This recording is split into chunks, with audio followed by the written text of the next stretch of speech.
तो सारे सब्जेक्ट से अलग अलग फाइल में सबमिट होंगे या हाँ, सारे अलग एक अलग साथ?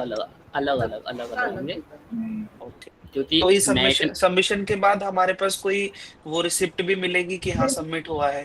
क्योंकि बहुत कंफर्मेशन सारे मेल केसेस आएगा, आते हैं कि कंफर्मेशन मेल आता है जब, तो मेल अभी आ तो जाता है, वो मैं, मेल उसका हाँ, ऑनलाइन मेरिट में सबमिट करने के बाद मेल आ जाता है। ओके। जैसे ही फर्स्ट फाइल अपलोड होगी, जैसे अदर अदर ऑप्शन का रिस्पॉन्स आएगा, मतलब फर्स्ट सक्सेसफुली हो गया, मेल आ जाएगा, फिर आप दूसरा फाइल अपलोड कर देना। आप गूगल फॉर्म से ही तो करोगे ना, उसमें मेल आता रहेगा साथ साथ। हाँ, ये मेरिट की वेबसाइट पे असाइनमेंट सबमिशन लिंक दिए हुए हैं, हाँ वहां पे हाँ, जाके ये सबमिट मेरिट करना की है? वेबसाइट, हाँ हाँ वहीं से ही। Okay sir. सर ये असाइनमेंट के क्वेश्चन है वही एमसीए न्यू वाला, वही एक ही है, सबका एक ही है शायद, हाँ, एक ही है, वही सब है। जो इवन पिछले सेमेस्टर और मतलब जो जनवरी के एडमिशन जुलाई प्लस 24, जुलाई 24 का उस पर लिंक होगा, जुलाई 24 आ रहा होगा ऊपर में, वो हमारा ये है। हाँ, उसमें जनवरी 24 भी लिखा है और जुलाई 24 भी जुलाई लिखा 24, है। हाँ करेक्ट करेक्ट वही हाँ, लगा। एक हाँ हाँ, असाइनमेंट की 1 वही। ईयर की वैलिडिटी होती है। ठीक है, ओके, थैंक यू मैम, सारे डाउट्स क्लियर कर दिए आपने। और थोड़ा ये प्रैक्टिकल वगैरह कैसे पता चलेगा कि कहाँ पे है वो, या वो भी ऑनलाइन होता है? प्रैक्टिकल एग्जाम या क्लासेस? प्रैक्टिकल क्लासेस का। क्लासेस तो यहीं पर होगी, अभी ऑनलाइन सभी क्लासेस यहीं पर होंगी। अच्छा, प्रैक्टिकल क्लास भी ऑनलाइन ही होगी। मास्टर्स मैक्सिमम ऑनलाइन ही करवाती हैं। अच्छा, ये जो कह रहे थे अभी, मैं थोड़ी देर पहले सुन रहा था, ये जो ओएल और आपका जो ओडीएल, दोनों का क्वेश्चन पैटर्न अलग होता है क्या?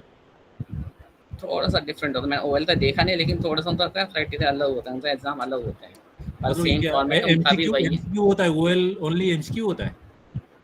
हाँ, अच्छा मैंने देखा नहीं उनका क्वेश्चन पेपर, क्योंकि उनका कभी मिला नहीं मुझे, लेकिन ओडीएल तो मैं बताता हूँ, open distance learning full form है, जो हमारा है, मैक्सिमम स्टूडेंट ओडीएल ही यूज करते हैं। ओएल बहुत उसमें कम रिटन टेस्ट। एग्जाम होगा? अच्छा, तो नहीं नहीं, हमने जैसे ओएल में एडमिशन लिया है, तो ये क्या कंप्यूटर बेस्ड ओनली एमसीक्यू होता है? हाँ, एमसीक्यू ये होता सब है। आप आरसी में या स्टडी सेंटर में पता कर सकते हैं सर। अच्छा ठीक ठीक। आपको अगर ऐसा कोई भी आपका डाउट है तो वो आप स्टडी सेंटर से ही कंफर्म कीजिए। ठीक ठीक है। ठीक है, आपके पास हाँ मैडम। कॉन्टैक्ट नंबर होता है उनका। आपको मैं नंबर दे दूंगा संतोष सर का या तुषार सर का, उनसे आप अपने क्लियर कर सकते हैं डाउट हाँ जी, हाँ जी। ग्रुप में। सर जरा हो सके तो ग्रुप में शेयर कर दीजिए प्लीज। सर आई मीन हाँ हाँ, मैं कर दूंगा, आप मैसेज जी डाल देना एक, मैं तब कर दूंगा आपको तुषार सर का number. Sir please madam group एक का भी क्वेश्चन लिंक था। शेयर कर दीजिए। हेलो। हेलो मैडम, एक क्वेश्चन था। यस। ये जो दिल्ली आरसी है, हर एमसीए स्टूडेंट के लिए एक ही सेंटर है ना, ऐसा ही दिया हुआ है ना? तो अपना मेरा एमसीए का एडमिशन है, तो एक ही सेंटर होगा ना दिल्ली? जो दिल्ली का सेंटर उसको RC1 दिया गया है, इसी तरह हाँ। रीजनल सेंटर्स बने हुए हैं ओवरऑल इंडिया, तो मैं दिल्ली वाला हैदराबाद का हमारा हूँ। RC1 ही है। अच्छा, मैं हैदराबाद का हूँ, पर इधर किसी को पता ही नहीं कि एमसीए का क्या रहता है। तो अपन जो हैदराबाद का जो आरसी है ना, वहाँ पता कर सकते हैं आप अपने। हाँ, मैं पूछा उनको अभी 10 साढ़े 10 बजे एक सेशन था, जाके पूछा तो नहीं नहीं, ऑनलाइन का आप एक ही जगह होता है आपका करके बोल रहे हैं। तो मैं जो ये एमसीए का गाइडलाइंस जो देखा ना, उसमें लिखा हुआ है your centre will be Delhi okay, for everybody. लेकिन केवल काउंसलिंग के लिए होगा वो, बाकी के लिए आपको अपने हैदराबाद का जो रीजनल सेंटर है ना, वहीं विजिट करना है। केवल हाँ, जो क्या क्लासेस रहेगा चलेंगे, बाकी? हाँ, केवल जो क्लासेस रहेंगे ना, वो जो RC1 का क्लासेस होगा आपको वो अटेंड करना। ओके, अभी जो मैं कर रहा हूँ वो सही है ना फिर? हाँ एकदम, मैं भी नोएडा से हूँ, लेकिन मैंने RC1 का यूज किया।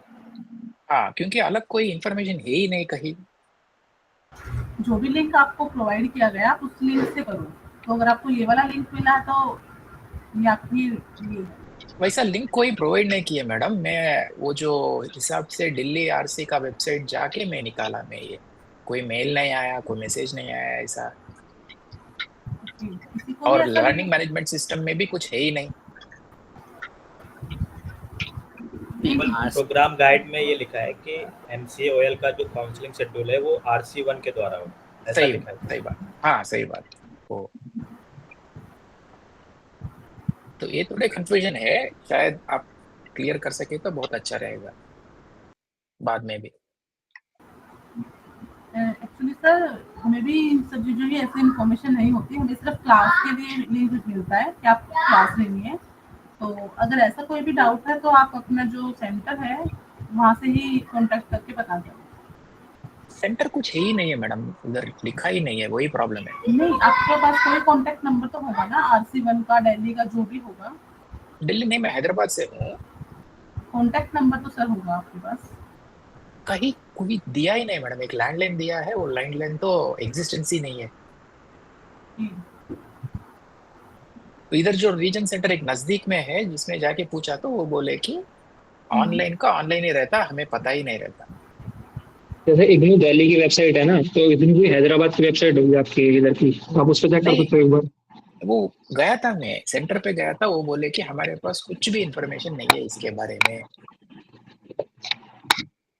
पता तो आपको आपके रीजन सेंटर से ही चलेगा जो भी है, बाकी क्लास आप ज्वाइन कर सकते हो। They say I don't belong to that region centre. आपका हैदराबाद रीजन सेंटर है ही नहीं बोलते। आप MCA ODL लिए तो आइए, ऑनलाइन है तो इधर मत आइए। हाँ, ऑनलाइन का इशू होता है, ऑनलाइन का इशू होता है, उन्हें जल्दी प्रोवाइड करते नहीं है। RC बैंगलोर होगा आपका, मे बी वो क्या कहते हैं, MC न्यू भी 2 साल पहले अपडेट हुआ है सिलेबस। मैक्सिमम ज़्यादा क्लासेस इनकी है नहीं, कोर्सेज का, इसलिए शायद प्रॉब्लम हो रही होगी। बात रही क्लासेस की, आप क्लासेस ज्वाइन कर लो, बाकी बाद में देख के टीचर्स वगैरह हेल्प कर देंगे। ओके, जो ये व्हाट्सएप ग्रुप दिया है उसमें ज्वाइन कर सकता हूँ मैं? हाँ बिल्कुल ज्वाइन कर लूँ, वो मैं अपडेट देता रहूँ वहाँ पे। मैं तो BC में भी यहीं से किया है, तो मैं MC में मेरे को जानते हैं लोग, टीचर्स हाँ। मैंने बात कर रखी है, तो वो कहते हैं वो डाउट क्लियर कर देंगे, ऐसे इशू नहीं, मैं तो सारे टीचर हेल्प लो कर देंगे। ठीक है, thank you. Hello,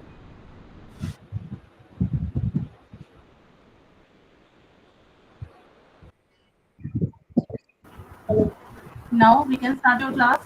of course definitely. Yes ma'am, हाँ जी, क्लास स्टार्ट करते हैं। तो आपकी जो ये क्लास है साइबर सिक्योरिटी की है, तो आज हमें ब्लॉक 1 करना है। ब्लॉक 1 में हमारे यूनिट 1 और यूनिट 2 कवर होता है। तो यूनिट 1 आपको मैंने स्क्रीन शेयर की है, आप उसमें से देखिए।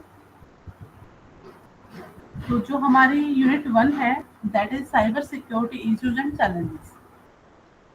What is cyber security, why we need cyber security, and what steps are taken to overcome the cyber crimes.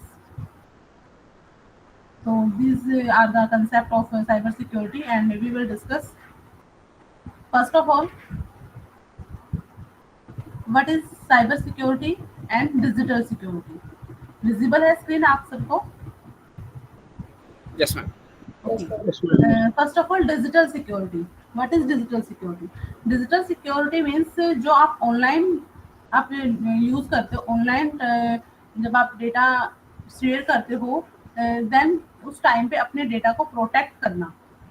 ठीक है, जो डेटा का हमारा प्रोटेक्शन है ऑनलाइन, उसको हम बोलते हैं डिजिटल सिक्योरिटी। इसके लिए हमारे पास बहुत सारे टूल्स वगैरह, एंटीवायरस वगैरह, जो भी हम वेब सर्विसेज यूज कर रहे हैं, फायरवॉल यूज कर रहे हैं, बायोमेट्रिक्स हम यूज कर रहे हैं, इन सबको ये हम यूज क्यों कर रहे हैं कि जो हमारा डेटा हम ऑनलाइन शेयर कर रहे हैं उसके प्रोटेक्शन के लिए हम यूज कर रहे हैं। तो digital security is the broader term which encompasses within itself protections of online identity data, assets, technology with the use of various tools like software, web services, biometrics, firewalls, etc. ठीक है, 3 pillars of digital security. हमें digital security क्यों चाहिए? इसके 3 pillars हैं। First of all confidentiality, second is integrity and availability.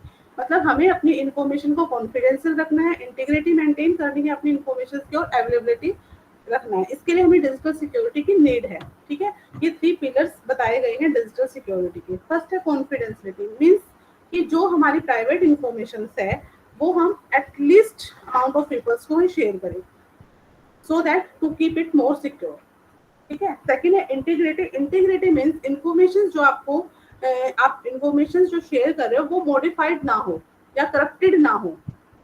ठीक है, आपको आप चाहते हो जो इंफॉर्मेशन आप शेयर कर रहे हो वो मतलब in between durations of the transferring data once source to destinations, वो करप्ट ना हो, मॉडिफाइड ना हो, चेंज ना हो। एंड थर्ड है अवेलेबिलिटी। अवेलेबिलिटी मीन्स कि आपकी जो इंफॉर्मेशन है वो ऑल टाइम्स अवेलेबल हो आपके लिए इफेक्टिवली और एफिशिएंटली, ठीक है। तो 3 पिलर्स हैं हमारे डिजिटल सिक्योरिटी के।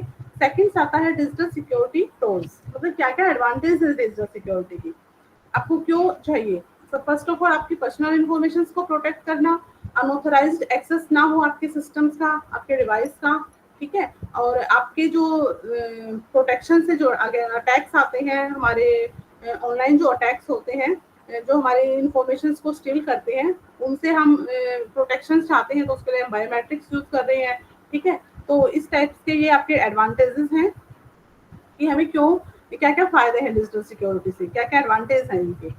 नेक्स्ट इसमें आता है डिजिटल सिक्योरिटी के कुछ आपके डिसएडवांटेज भी हैं। सबसे पहले तो ये क्या होते हैं कि जो ऐसे टूल्स होते हैं जो डिजिटल सिक्योरिटी प्रोवाइड करते हैं वो कॉस्टली होते हैं, कुछ डिवाइसेस हमारे कंपैटिबल नहीं होते उसके लिए, ठीक है, और उनकी कॉन्फ़िगरेशंस डिफिकल्ट होती है, हम उनको रेगुलरली अपडेट नहीं कर सकते, ठीक है। तो इस टाइप्स के हमारे कुछ डिसएडवांटेजेस होते हैं, ठीक है। आपको करना क्या है, जो ये आपको कंटेंट दिया गया है आपकी जो साइट्स पे है, मेरिट की साइट्स पे आपको मिलेगा ये कंटेंट्स, इनमें जो आपको चेक योर प्रोग्रेस ये आपको गिवन होते हैं, आपको सिर्फ यही क्वेश्चंस करने होते हैं, ये इंपॉर्टेंट क्वेश्चंस होते हैं, ठीक है।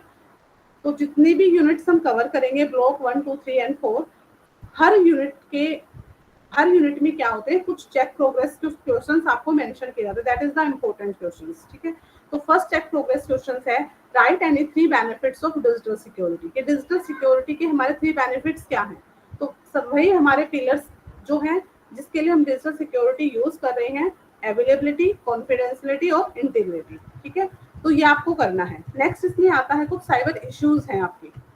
First of all, what is cyberspace? Cyberspace can be defined as a virtual space, or to be more specific, an electronic medium that is used to facilitate exchange of ideas by electronic means. मतलब जब आप digital कुछ भी information share कर रहे हो, ठीक है, एक ऐसा मीडियम, इलेक्ट्रॉनिक मीडियम को आप यूज कर रहे हो, that is the cyber space, ठीक है।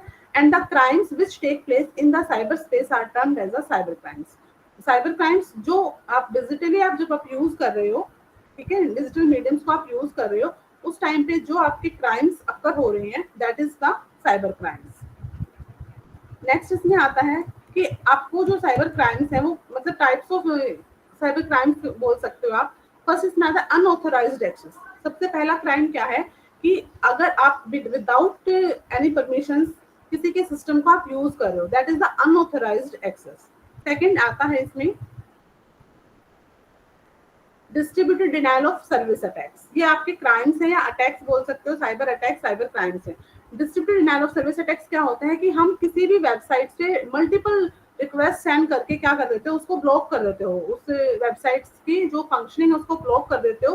तो जो ऑथराइज्ड यूजर होगा वो भी क्या है, उस पर एक्सेस नहीं कर पाएगा क्योंकि वो ब्लॉक हो चुकी है। तो उसको बोलते हैं डिनायल ऑफ सर्विस अटैक्स। मतलब किसी की जो सर्विस है उसको आप डिनाई करवा रहे हो, ठीक है, मतलब वो खुद से ना करके फोर्सफुली उससे वो डिनायल हो रहा है वहाँ पे।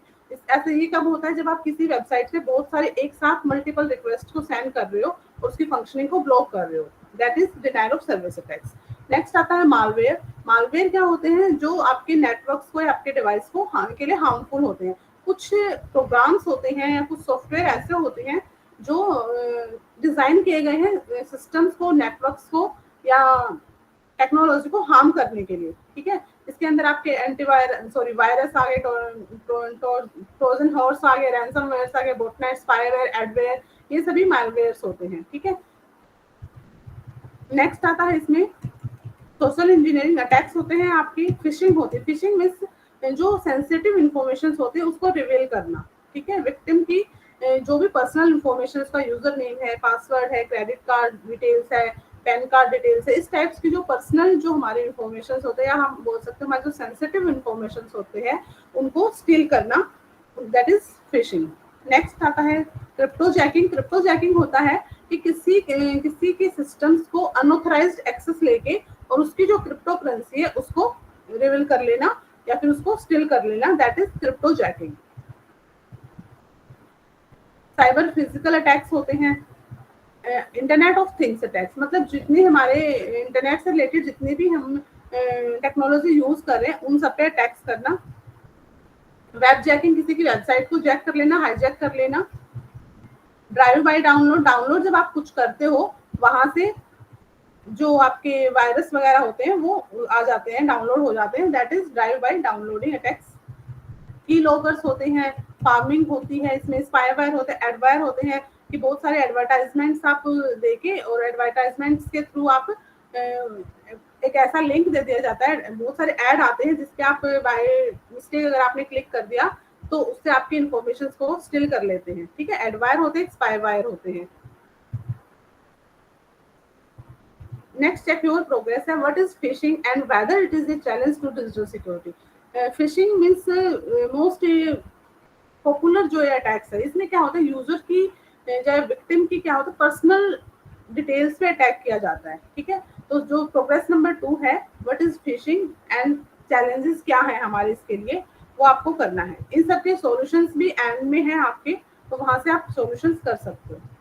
आप पूरा ना करके सिर्फ ये चेक योर प्रोग्रेस में जितने भी क्वेश्चंस हैं, अगर आप वो भी कर लेते हो दैट इज सफिशिएंट। नेक्स्ट इसमें आता है जितने भी हमने अभी अटैक्स किए हैं, उन अटैक्स को लेके उनको ओवरकम करने के लिए हम कौन कौन सी टेक्नोलॉजी यूज कर सकते हैं। फर्स्ट ऑफ ऑल है अनऑथराइज्ड एक्सेस, जो हमारा अटैक्स था इसमें, इसके लिए हम क्या यूज कर सकते हैं, स्ट्रॉन्ग पासवर्ड आप लगा सकते हो अपने सिस्टम में, ठीक है। मॉनिटरिंग कर सकते हो यूजर की activities. Denial of service attacks के लिए आप क्या करते हो, फायरवॉल यूज कर लिया, ठीक है, बहुत सारे फिल्टरिंग लगा दी। नेक्स्ट है मालवेयर, मालवेयर में आप वही वायरस के लिए एंटीवायरस डाल रहे हो, आप वर्चुअल वीपीएन यूज कर रहे हो, वर्चुअल प्राइवेट नेटवर्क्स को आप यूज कर रहे हो। नेक्स्ट है स्पाईवेयर, स्पाईवेयर के लिए आप एंटी स्पाईवेयर यूज कर रहे हो। फिशिंग के लिए आप वेब फिल्टर्स लगा रहे हो, एसएसएल सर्टिफिकेट्स को यूज कर रहे हो। SSL means secure socket layer होती है, जो आपके ट्रैफिक, जो आपका पूरा का पूरा नेटवर्क है, उसकी सिक्योरिटी का एक आपको सर्टिफिकेट प्रोवाइड करता है। इससे क्या होगा, आपकी जो पर्सनल इंफॉर्मेशन है वो प्रोटेक्ट हो जाएगी। क्रिप्टो जैकिंग्स के लिए हम anti crypto mining extension use करते हैं। मैम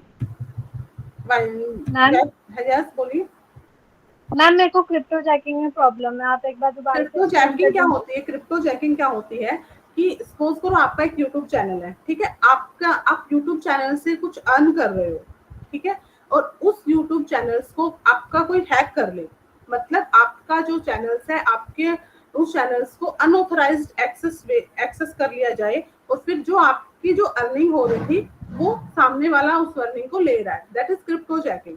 मतलब जो क्रिप्टो करेंसी आप ले रहे हो उसको स्टिल करना।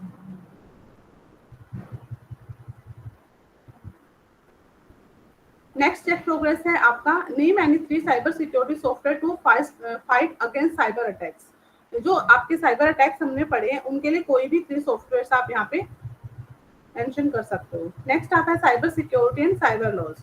अब जितने भी अटैक्स हमारे हैं उन सभी अटैक्स को लेके हमारे कुछ लॉ बनाए गए हैं, ठीक है। आईटी एक्ट जो हमारा 2000 था, उस एक्ट के अंडर हमारे कुछ लॉ बनाए गए हैं जो क्या इंश्योर करते हैं कि अगर ऐसा अटैक्स अगर आपका आता है तो उसके लिए आपको क्या क्या स्टेप्स आप ले सकते हो उसमें। इसकी अभी मैं आपको एक पीपीटी शेयर करती हूँ साइबर लॉज के लिए।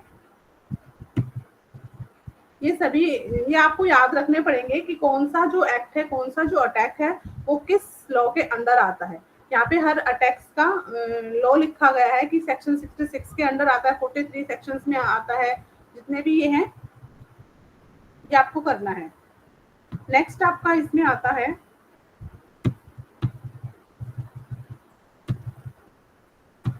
हाँ जी, ये आपके सॉल्यूशंस हैं, जितने भी हमारे जो चेक प्रोग्रेस थे उन सबको लेके हम आपके सॉल्यूशंस हैं। अभी हमने 3 चेक प्रोग्रेस देखे, उन तीनों का ही यहाँ पे है। फर्स्ट हमने यही पढ़ा था डिजिटल सिक्योरिटी के क्या है, वो यहाँ पे है, क्या बेनिफिट्स हैं। First of all protections of data, prevent unauthorised access, cyber attacks preventions and build trust in the integrity of online communications और ट्रांजैक्शंस। सेकंड हमारा क्वेश्चन था फिशिंग से रिलेटेड था, that is phishing related information है कि phishing is an activity by which the victim is received to reveal sensitive information like username, password, credit, debit card details, etc. by distinguishing oneself as a trustworthy entity. Yes, it is a threat to digital security. Next जो हमारा था वो था कि 3 softwares था. First is firewall, firmware, network intrusion detection software are used. तो ये हमारी यूनिट 1 कंप्लीट हुई, जिसमें हमने सिर्फ पढ़ा डिजिटल सिक्योरिटी क्या है, ठीक है, क्या क्या, why we use digital security and क्या एडवांटेज है डिजिटल सिक्योरिटी, डिसएडवांटेज क्या है, और क्या क्या साइबर अटैक्स होते हैं, और उनके लिए ओवरकम करने के लिए क्या क्या टेक्नोलॉजी हम यूज करते हैं और क्या क्या हमारे लॉज हैं.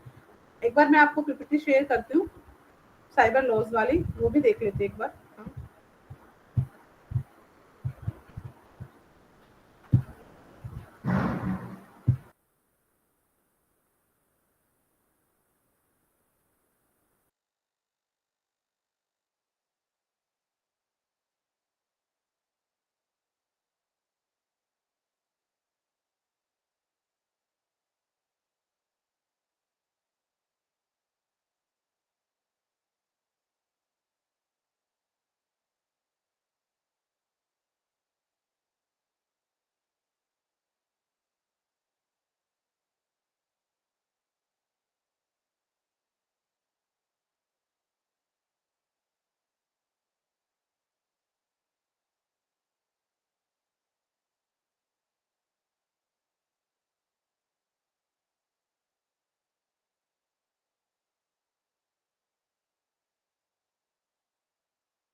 यस, स्क्रीन शेयर किए, विजिबल है आपको?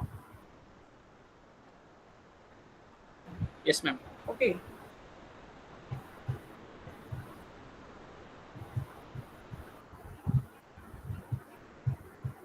First of all, cyber laws. Importance of cyber laws. Cyber laws is concerned with every individual these days. This is primarily because we all use internet in same or other form daily. Internet is used when we create an account online, while performing e-commerce transactions, net banking, for email, etc. Cyber law is important because it touches almost all aspects of transactions and activities on and concerning the internet, the world wide web या cyberspace. Means आप जो internet cyber laws की importance क्यों है, आप daily e commerce use कर रहे हो, ट्रांजेक्शन्स कर रहे हो, नेट बैंकिंग हम यूज कर रहे हैं, तो इन सब के लिए बनाए गए हैं साइबर लॉज. ठीक है, जो आपके अटैक्स होते हैं आपके इंफॉर्मेशन को लेके, आपके डिवाइस को लेके, आपके नेटवर्क्स को लेके, उन सब के लिए ये साइबर लॉज आपको प्रोवाइड किए गए हैं. नेक्स्ट आता है category of cyber laws.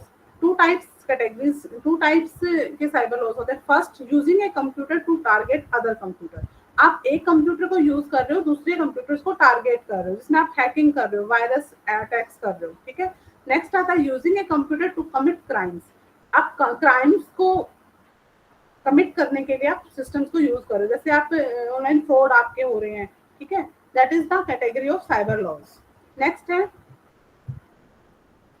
cyber laws, meaning cyber laws is the term used to describe a law that deals with issues related to the internet, technological and electronic elements, communication technology, including computers, software, hardware and information systems.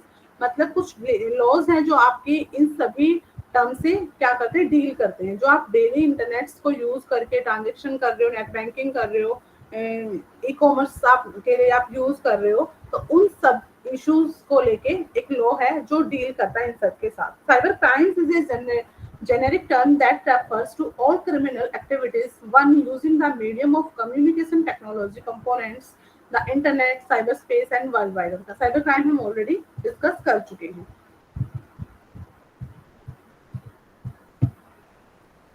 Next है आपका ये cryptography and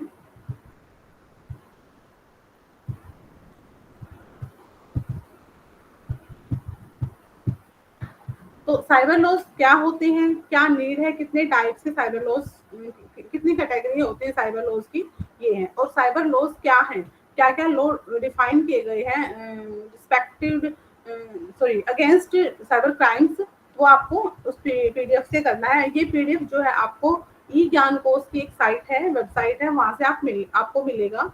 जितना भी इग्नू का study material है वो वहाँ पे ई ज्ञान कोर्स से आप डाउनलोड कर सकते हो। तो जो मैंने आपको पीडीएफ दी थी, अभी दिखाई थी पीडीएफ, ये वाली जो पीडीएफ है ये ई ज्ञान कोर्स से आपको मिलेगी, ठीक है। तो आपको सबको ई ज्ञान कोर्स से डाउनलोड करना है और जितने भी चेक योर प्रोग्रेस क्वेश्चंस हैं वो आपको करने हैं। यही आपका असाइनमेंट रहेगा और यही इंपॉर्टेंट क्वेश्चंस होते हैं जो ऑलमोस्ट आपके पेपर्स में आते हैं। तो यहाँ पे हमने यूनिट 1 ओवर हुई हमारी। नेक्स्ट यूनिट है हमारी क्रिप्टोग्राफी को लेके कि क्रिप्टोग्राफी क्या होती है, कितने टाइप की क्रिप्टोग्राफी हम यूज करते हैं, वो हम अभी करेंगे। तब तक आप एक बार इसको रिवाइज कर लीजिए।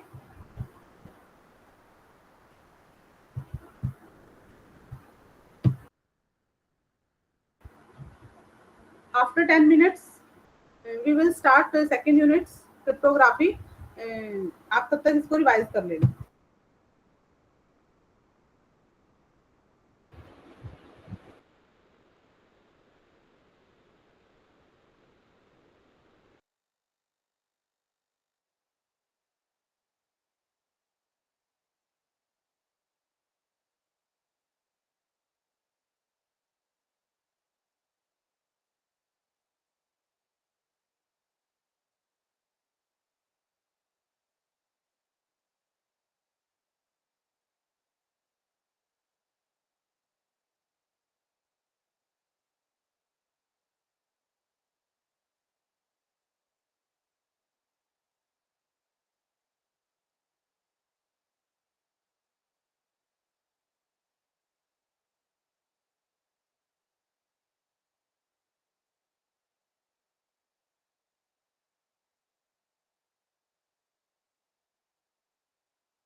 Hello ma'am.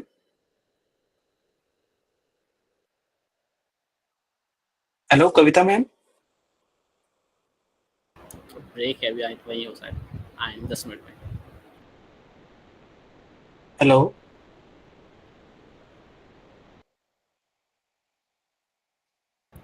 मैम ने थोड़ा ब्रेक यस, असाइनमेंट से मेरा मतलब था कि इम्पोर्टेंट क्वेश्चंस जो हैं वो आपको ये करने हैं।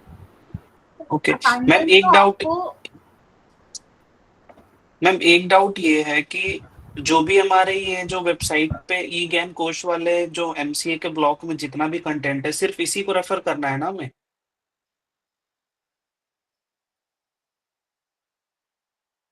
हेलो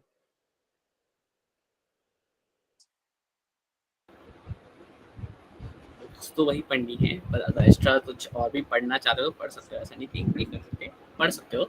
पर इग्नू जरूर पढ़ लेना, सिलेबस तो वही है तो पढ़ना जरूरी है, तो एग्जाम उसी से रिलेटेड आएंगे।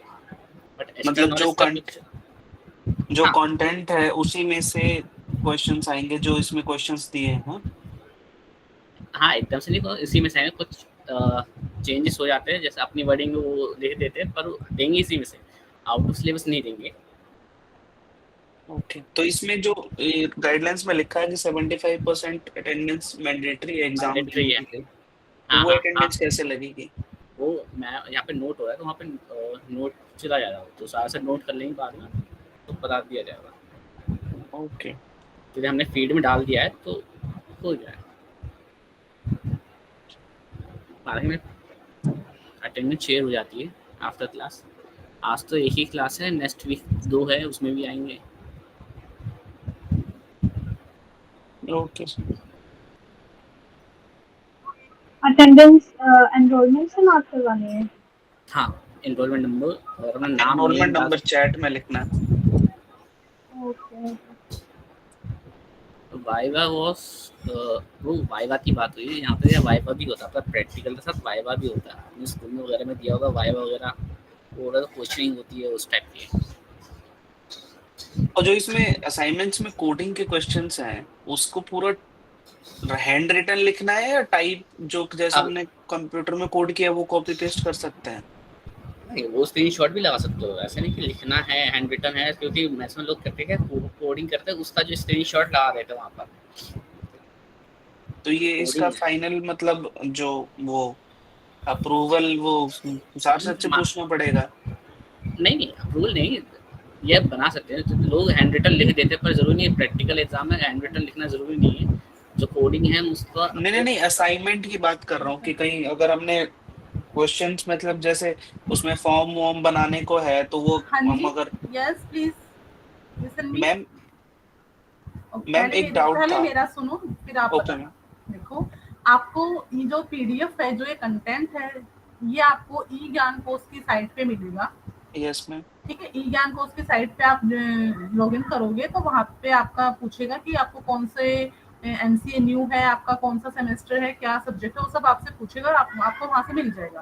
ठीक है, अदरवाइज मैं आपको चैट बॉक्स में इसका पीडीएफ का लिंक और जो भी पीपीटी है उन सबका मैं आपको लिंक भी प्रोवाइड कर दूंगी। ठीक है, दूसरा जो आपका है अटेंडेंस वाला, अटेंडेंस हम लास्ट में हम अटेंडेंस लेंगे। ओके ठीक है, वहां से मैं आपके अटेंडेंस सेंटर पे सेंड करूंगी। ओके तो अटेंडेंस आपकी 75% अटेंडेंस जो मैंडेटरी है।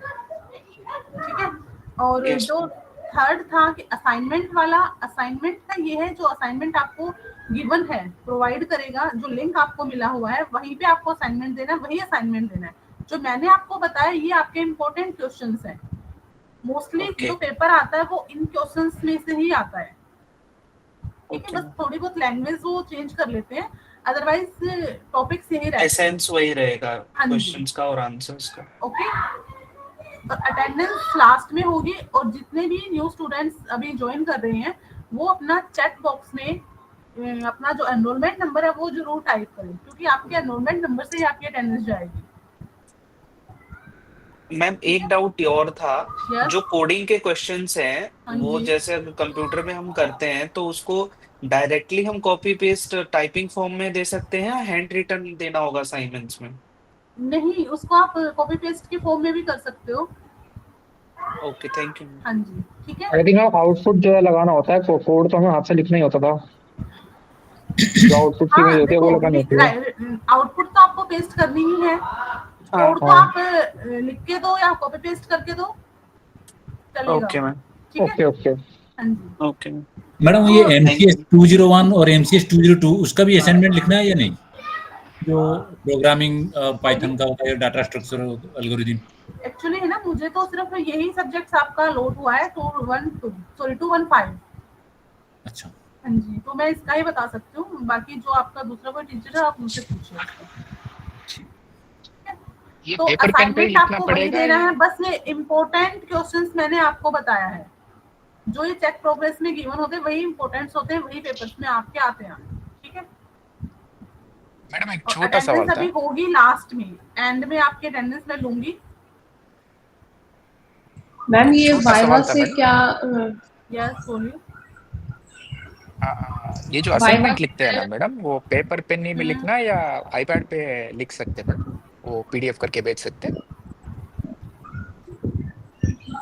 वैसे तो पेपर पेन पे ही लिखना होता है वो। Assignment Okay. Should be hand written होना चाहिए, और जो हैंड रिटन होगा ना उसकी पीडीएफ बना के फिर वो अपलोड होगी। और जो फाइल साइज होता है मिनिमम 10 MB रखना, सिंगल मतलब फाइल। आप डायरेक्ट कॉपी पेस्ट नहीं कर सकते, जैसे आपने गूगल से सर्च किया और उठा के वो वही कंटेंट आपने पेस्ट कर दिया। आपका हैंड रिटन होगा, असाइनमेंट आप हैंड रिटन बनाओगे, देन आप उसको पीडीएफ में कन्वर्ट करके आप उसको सेंड करोगे। और फाइल का नाम जो आपका एनरोलमेंट नंबर और आपका कोर्स कोड होना चाहिए। हाँ जी बिल्कुल। हैंड रिटन सबमिट आईपैड में होता भी है कर सकते हैं ना, इसीलिए आपका एनरोलमेंट नंबर एंड आपका कोर्स कोड 10 MB से कम। आईपैड में पूरा लिखा जा सकता है ना, वही लिए पूछ रहा हूँ। खाली पेपर पेन पे अलग लिखना है या आईपैड पे पेंसिल से लिख के भेज सकते करके? अगर आपका ऑनलाइन सबमिट होता है ना तो आपको लिख के उसके बाद पीडीएफ बना के फोटो खींच के फिर उसके बाद सबमिट करना है। ऑफलाइन होता है तो आपको राइट, अपने हार्ड ओके, कॉपी सबमिट करनी है। राइट। तो 12-15 पे स्टार्ट करते हैं नेक्स्ट यूनिट अपनी। मैम एक क्वेश्चन हो रहा है, ये वाइवा का क्या रहेगा? वाइवा जो असाइनमेंट क्लास के लिए वाइवा अटेंड नहीं करते हैं। सॉरी आपकी वॉइस क्लियर नहीं है। एक्सक्यूज मी मैम, आप आ रही है? हेलो हाँ जी बोलिए। मैम, वाइवा का क्या है कि असाइनमेंट्स कहीं कहीं लिखा है कि असाइनमेंट्स अगर आपका कर भी दिया मार्क्स नहीं मिलेंगे अगर आपने वाइवा अटेंड नहीं किया तो? यस, आपका वाइवा होता है लास्ट में। आपको मतलब एक शेड्यूल दिया जाएगा, उसमें आपका वाइवा का डेट होगा, वो आपको वाइवा देना होता है। दिल्ली में नहीं होगा, आई थिंक ये दिल्ली से बाहर होता है। दिल्ली में ऐसा कुछ नहीं होता, बस असाइनमेंट देने होते हैं आपको। नहीं, स्टडी सेंटर में होता है असाइनमेंट का नहीं भी बेटा, वाइवा स्टडी हुआ है। सेंटर में वाइवा होता है। ओके, प्रैक्टिकल का वाइवा पूछ रहे हैं क्या? आई थिंक नहीं, दोनों। प्रैक्टिकल। ओके, हाँ प्रैक्टिकल का वाइवा होता है। वो वही हाँ हाँ हाँ, आपका प्रैक्टिकल का वाइवा होता है। 80 नंबर का प्रैक्टिकल, 20 नंबर ऑनलाइन का होगा या ऑफलाइन? ऑफलाइन होता है। वो जाके ऑफलाइन, देना अब पड़ेगा? ऑफलाइन होता है। वो स्टडी सेंटर पे जाके ही देना होता है वाइवा, जिसका प्रैक्टिकल पे बोलते हैं वाइवा बोलो। तो वो लास्ट में होएगा एग्जाम के साथ वगैरह? एग्जाम के बाद में होगा, उसका शेड्यूल अलग से आएगा। शेड्यूल देंगे वो आपको, उसके बाद में उस टाइम पे आपको जाके देना होता है। अच्छा, थैंक यू। इसमें आपका नाम, एनरोलमेंट नंबर आएगा और आपका सेंटर आएगा शेड्यूल में। और जो आप पीडीएफ बनाओगे उसका आपका जो नेम होगा वो आपका एनरोलमेंट नंबर और नाम वगैरह ही होगा आपका। ये पीडीएफ मैम जाके ऑफलाइन भी सबमिट कर सकते हैं क्या? नहीं, पीडीएफ तो अपलोड नहीं है। अगर आपका ऑनलाइन मोड है तो आपको ऑनलाइन ही करना होगा ना, सॉफ्ट कॉपी ही देनी होगी उनको। ठीक है। तो 12-15 स्टार्ट करते हैं नेक्स्ट यूनिट। ओके।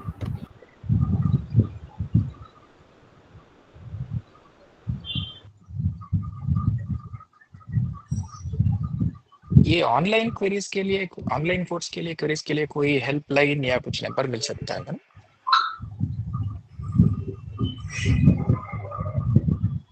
ओएल वालों का इशू रहता है, इसलिए मुझे ओएल का थोड़ा सा कंडीशन अलग चलता है वहाँ पे। ओडीएल का तो फिर रीजन सेंटर अलॉट कर देते, स्टडी सेंटर मिल जाता है कि हाँ पूछ लो कुछ भी। ओएल वालों के लिए क्या दे रखा है कि उन्होंने आपको एक पोर्टल सा कुछ दिया होगा। हाँ, एलएमएस है, लर्निंग मैनेजमेंट सिस्टम है। हाँ, एलएमएस पोर्टल दिया होगा। तो आपका जो चैट कांटेक्ट है ना वो एलएमएस पोर्टल पे ही देते हैं। बोलते हैं आप हमारा कुछ नहीं, आप एलएमएस पोर्टल ही चेक करो। इसलिए मुझे ओएल कभी पसंद नहीं आया इस चीज़ को लेके कि आप ओएल ऑलरेडी हम ओपन में ओएल का और सीन खराब है इन लोगों का। ओडीएल में बड़ी मुश्किल से आंसरिंग होती है, ओएल वालों को बहुत ही मुश्किल होता है। और मैंने बहुत सारे स्टूडेंट देखे हैं जो ओएल से लेके परेशान है। वो सोचते हैं ऑनलाइन एग्जाम होता है, पर ऑनलाइन वाला सीन ही नहीं है यहाँ पे। समझ गया सबमिशन अकॉर्डिंग टू गाइडलाइंस होती है। पर ये दिल्ली आरसी वेबसाइट पे जो लिंक ये दिया हुआ है ना, वो एमसीए ओएल के सेक्शन में ही दिया हुआ है ना, काउंसलिंग करके? सेम, दोनों सेम है। ओडीएल में भी दिया होगा, ओएल में भी। तो एमसीए यहाँ पे एक ही स्टडी सेंटर क्लासेस होती है। आरसी1 में वो है mad, mobile education research institute of technology. Full form है मेरिट पी, शॉर्ट में मेरिट लिखते हैं। तो वही है दो आरसी।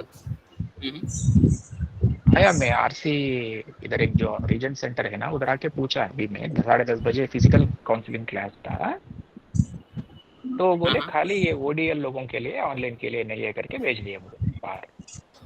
हाँ, वो होता है क्योंकि 2021 में एमसीए न्यू सिलेबस अपडेट हुआ था। तो अभी इनका सिलेबस ही अपडेट हुआ था। ये हर जगह नहीं पढ़ाया जा रहा। राइट। पुराना एमसीए नियुक्त जो पहला एमसीए था, इससे पहले वाला वो 3 इयर्स का था, राइट। उसका ऑप्शन है, और ये एमसीए न्यू है, ये 2 इयर का है। तो इसकी क्लासेस हर जगह नहीं है। अब जैसे आप एमसीए ओडीएल दिल्ली में आरसीए है कि में ओएल दो, में है? हाँ मेरा ओडीएल है। वो ओडीएल है, इसीलिए वो ग्रुप लिंक भी ज्वाइन किया ना, वो ओडीएल का ही था। नहीं वो इश्यू नहीं है, आप सारी चीज़ें होती हैं हमारे सेम ही होता है, असाइनमेंट वगैरह सब सेम होता है, बस क्या एग्जाम का फॉर्म मतलब एग्जाम का क्राइटेरिया थोड़ा सा डिफरेंट है, बाकी ऑलवेज चीज़ें सेम है। थोड़ा क्या इंफॉर्मेशन डिफरेंट है? एग्जाम का ये ज़्यादा कुछ नहीं है। एग्जाम जब ओडीएल अगर डायरेक्ट है तो उनका ऑप्शन नहीं है, उनका सीधा पेन पेपर वाला है। और जो ओएल वाला तो उनका ऑप्शन दिया जाता है कि आप पेन पेपर लोगे, कंप्यूटर ऑनलाइन लोगे। आप पेन पेपर तो लाइक हमारी तरह थी, जाके एग्जाम सेंटर पे पेन पेपर क्वेश्चन पेपर मिलेगा, आंसर लिखो, खत्म। पर जो ऑनलाइन कंप्यूटर बेस्ड है तो वो भी ऐसा नहीं है कि आप घर बैठ के आप दे सकते हो, उसमें भी ये कि आपको उसमें सेंटर अलॉट किया जाएगा, सेंटर पे जाओगे आप, वहाँ पे आपको कंप्यूटर बैठा दिया जाएगा लॉक, जैसे हमने जीमेंस एडवांस एग्जाम देखा होगा कि उसमें एमसीक्यू टाइप क्वेश्चन आते हैं, सेम क्वेश्चन पेपर आपको होगा, आप वहाँ पे एमसीक्यू टिक करते रहो, पर वो अंडर सर्वेलेंस होगा कि आप ये नहीं कर सकते हाँ यार ऑनलाइन है, हम कुछ होप है मिल सकती है, ऐसा कुछ नहीं है, वो भी सेम है राइट, बस यही उसमें फर्क है और कुछ नहीं। और अभी तो सेंटर जाना पड़ेगा। हाँ एग्जाम सेंटर जाना, और एग्जाम सेंटर का ये है अभी एग्जाम फॉर्म आए हुए हैं, तो एग्जाम फॉर्म आप जहाँ पर एग्जाम सेंटर फिल करोगे वहाँ पर आपको एग्जाम देना है, लोग अपने अकॉर्डिंग करते हैं। तो बेटर तो फिर क्या मैं कह रही हूँ, बेटर तो फिर पेन वाला ही है ना, क्योंकि फिर ऑनलाइन में तो यही होगा कि आप जाओगे, इससे बड़ा तो आप पेन पेपर वाला ही चूज कर लो। ओएलआर का दिक्कत होता है, मैं तो इसलिए ओएलआर में बहुत सारी प्रॉब्लम, उनको कोई एक्सप्लेनेशन करने के लिए कोई है नहीं। आरसी वाले भी सीधा सीधा मुंह से बात नहीं करते हैं, वो भी सीधा बोलते हैं आप एलएमएस पोर्टल पे जाओ, हमसे मत पूछो, यहाँ पे हमें कुछ पता नहीं है। ओडीएल वाला तो हमसे एटलीस्ट ये तो है, आरसी वाला कुछ ना बोले, एससी वाले तो स्टडी सेंटर वाले कुछ तो बताएंगे। हाँ यही प्रॉब्लम थी, मैं गई थी तो वो लोग बात नहीं कर रहे थे, बोल रहे थे ये लिंक है, आप इस पे जाके देखो, ये है वो है। हाँ वो कंट्री बोलते हैं आप एलएमएस पोर्टल देखो, वेबसाइट देखो, ये देखो, वो देखो, वीकेंड आइंदा ये सीधे वीकेंड में वैसे तो सर्वर पेज डाउन हो जाता है, बहुत कंफ्यूजन हो रहा है इसमें तो। हाँ सैटरडे संडे आप इनकी वेबसाइट देखो तो चलेगी ही नहीं सही से। अब पीसीपी एंड डेट, अब मान लो असाइनमेंट सबमिशन अभी 31 अक्टूबर है लास्ट डेट है, ठीक है, और एग्जाम फॉर्म की लास्ट डेट है 15 अक्टूबर, अगर और हमारा एग्जाम है दिसंबर में, डेट शीट आ चुकी है, दिसंबर में एग्जाम है, तो जितना जल्दी एग्जाम फॉर्म फिल कर उतना बेहतर, क्योंकि सीट फुल हो जाती है एग्जाम सेंटर की। ये टेंटेटिव डेट शीट है या फाइनल है डेट शीट? टेंटेटिव से एग्जाम फॉर्म की लास्ट डेट हमारे कब है? कोर्सेज से होता ही नहीं, 15 अक्टूबर, इट्स 15 अक्टूबर लास्ट डेट है एग्जाम फॉर्म की, विदाउट लेट फीस, क्या ना विदाउट लेट फीस, अगर लेट फीस ऐड होती ना, लेट फीस ऐड होगी ना 1100 ऐड हो जाते हैं, 1100 ऐड हो जाए एक्स्ट्रा 1100 सीधा। ओके नहीं नहीं, ये जो डेट शीट आई है वो टेंटेटिव है या फाइनल है? हम अब फाइनली समझो, हमारा ज़्यादा चेंजेस नहीं होता, एमसीए बीसीए पर चेंजेस नहीं होते ज़्यादा, ये चेंजेस होते हैं उनके जो ईयरली प्रोग्राम है, जैसे बीए बीएजी बीसीए बीएससी ऐसे टाइप के जो होते हैं ना ईयरली बेस, उनके सब्जेक्ट्स हो सकते हैं डिफरेंट, अलग अलग चेंजेस होते रहते हैं। हमारे मैक्सिमम डेट वही रहे, हाँ एक दो शिफ्ट हो सकता है कि मॉर्निंग इवनिंग शिफ्ट हो जाए, आधे डेट 8 से 2 दिन आधे पीछे हो जाए, बस ज़्यादा चेंज नहीं होता इसमें। डेट शीट का लिंक कहाँ है? मैं डेट शीट वगैरह मैं सब ग्रुप में मैं भेज देता हूँ, आप ज्वाइन कर, मैं एग्जाम फॉर्म लिंक वगैरह सारी चीज़ें मैं भेज दूंगा। एग्जाम फॉर्म लिंक हो गया, असाइनमेंट सबमिशन लिंक हो गया, डेट शीट हो गया, जो भी इम्पोर्टेंट है जो भी मैं वही ग्रुप में मैं सेंड करता रहता हूँ। और प्रैक्टिकल्स का अलग से होगा?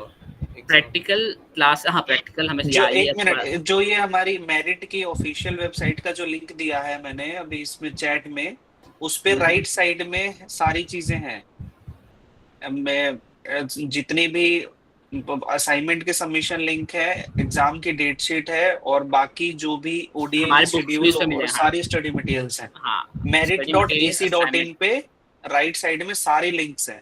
आप सब लोग आप एक बार चेक कर लो, चीजें क्लियर हो जाएगी एक बार। ये स्क्रीन शेयर करके दिखा सकते हैं हम लोग, can we share the screen? ये राइट साइड में यहाँ पे सारी चीजें हैं। हाँ ये देखो आपका असाइनमेंट प्रोजेक्ट कवर पेज कैसे बनाना है, देन LMS का प्रोसेस, देन उसके बाद जो भी असाइनमेंट सबमिशन लिंक है 6 नंबर पे, देन उसके बाद थ्योरी एग्जाम की डेट शीट है। एग्जाम फॉर्म कहाँ भरना था? एग्जाम फॉर्म मैं लिंक दे रहा हूँ। एग्जाम फॉर्म की लिंक उसकी अलग है, वो इग्नू की वेबसाइट पे लिखी है। मैं दे दे रहा हूँ ignu.ac.in पे ऐसे ही लिंक्स हैं, वहां पे लिखा है TEE दिसंबर 2014 का एग्जाम रजिस्ट्रेशन।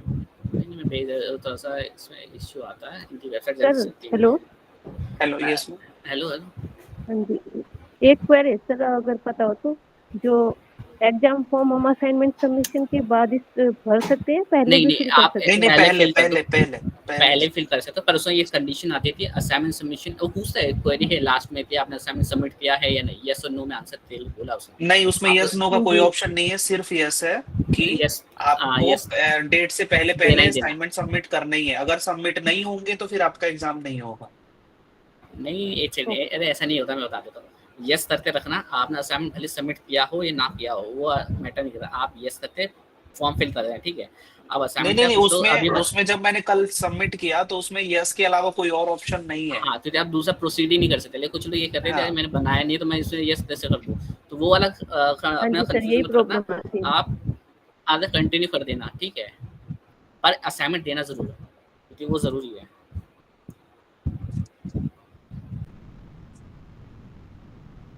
और एक बार वो ग्रुप की लिंक भी शेयर कर दो जो आप बता रहे थे कि सारे अपडेट्स आएंगे उस पे। ये पर्सनल जो इन्होंने ग्रुप की डेट वो बनाया है, मीरा ने बनाया है, किसने बनाया आई थिंक, अभी चैट में फिर से लिंक पेस्ट किया, यही वाला है।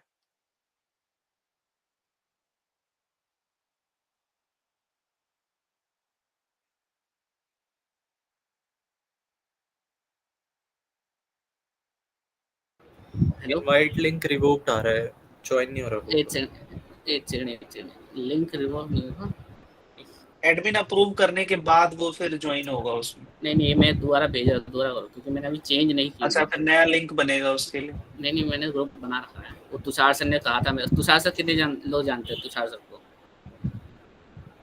मिले नहीं है भाई। हाँ, मैं बता दे रहा हूँ, तुषार सर जो है टीचर भी हैं, प्लस मेरिट का कोऑर्डिनेटर भी है। जितनी इन्फॉर्मेशन होती है वो बता देते हैं। हाँ, मैं जानता हूँ, सब पढ़ाया हुआ हूँ मेरे को 6 महीने मेरिट स्टडी सेंटर पे। Hello sir. संतोष सर को भी जानता हूँ मैं। संतोष सर, रवि सर हो गए हमारे पास, वो RCN के हेड है।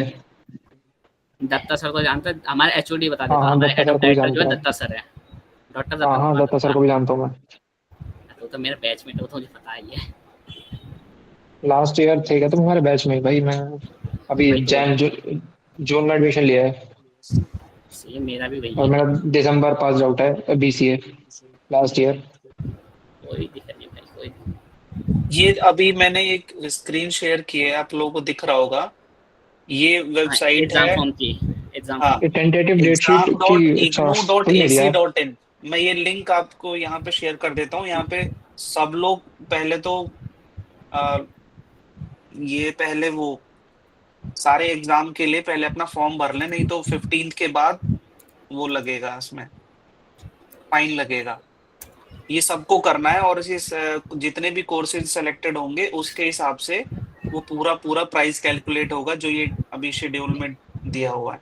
नहीं, वो सब्जेक्ट सेलेक्ट करने होते हैं हमें कि हमें कौन सा एग्जाम देना है। अभी तो मैंने 7 सब्जेक्ट है। नहीं, फर्स्ट सेम में तो फिर सबको सारे एग्जाम देना ही है ना, कोई छोड़ेगा क्यों आगे के लिए?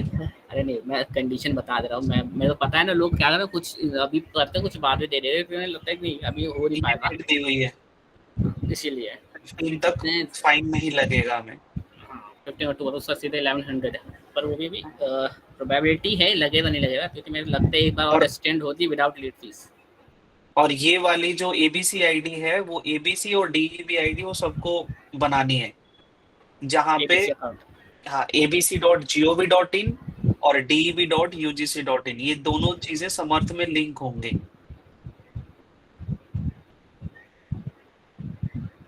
मैं ये दोनों लिंक इसमें डाल देता हूँ। किसी ने अभी तक समर्थ में लॉगिन करना शुरू किया अपना? किसी ने किया? हाँ, मैंने कर लिया है। और कितने ने किया? क्योंकि वहाँ पे कंपलसरी है इग्नू समर्थ, ये कंपलसरी है। जो भी अब जितने भी ऑनलाइन कोर्सेज होंगे, मास्टर्स मतलब हायर एजुकेशन यानी मास्टर्स के, वो सारी यूजीसी अप्रूव्ड इन 2 चीजों के अकॉर्डिंग अप्रूव होगी। ये यूजीसी की गाइडलाइन आ गई है इस साल के लिए। जो भी एग्जाम्स और जितने भी एग्जाम्स में हमें क्रेडिट्स मिलेंगे वो सारा एबीसीआईडी और यूजीसी के जो डीईबी आईडी है उससे अप्रूव होगी कि ऑथेंटिक है हमारा कोर्स या नहीं।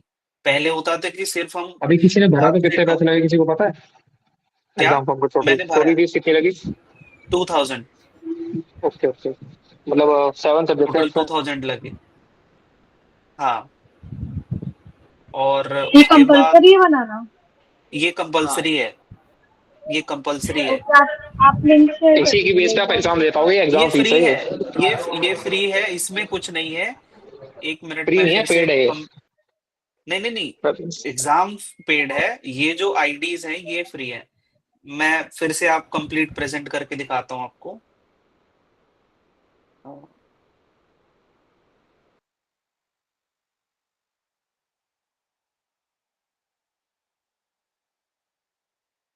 ये वाला जो आईडी है abc.gov.in, यहाँ पे जाके यहाँ पे हमें अकाउंट्स पे लॉगिन करना है, सबको अगर दिख रहा होगा तो। यहाँ पे जाके आपने डिजी लॉकर से लॉगिन करके एबीसी आईडी क्रिएट करनी है। एकेडमिक बैंक ऑफ क्रेडिट, जितने भी इस हमारे कोर्स के क्रेडिट होंगे, क्योंकि हमारा सेमेस्टर वाइज कोर्स है, वो इसी में अकाउंट में दिखाया जाएगा। और यहीं से क्रॉस चेक होगा कि हमारी जो ये सर्टिफिकेट कोर्स है, तो इसका जो फाइनल डिग्री है वो ऑथेंटिक है। ये गवर्नमेंट ऑफ इंडिया ने सारे ऑनलाइन कोर्सेज के लिए बनाया है। जब से ये कोविड के बाद बहुत सारी यूनिवर्सिटीज फेक जो भी बना रहे थे उसके लिए है ये, ठीक है। और इसके साथ मैं आपको वो दिखा देता हूँ, ये समर्थ में मैं लिंक कैसे शेयर कर इग्नू समर्थ।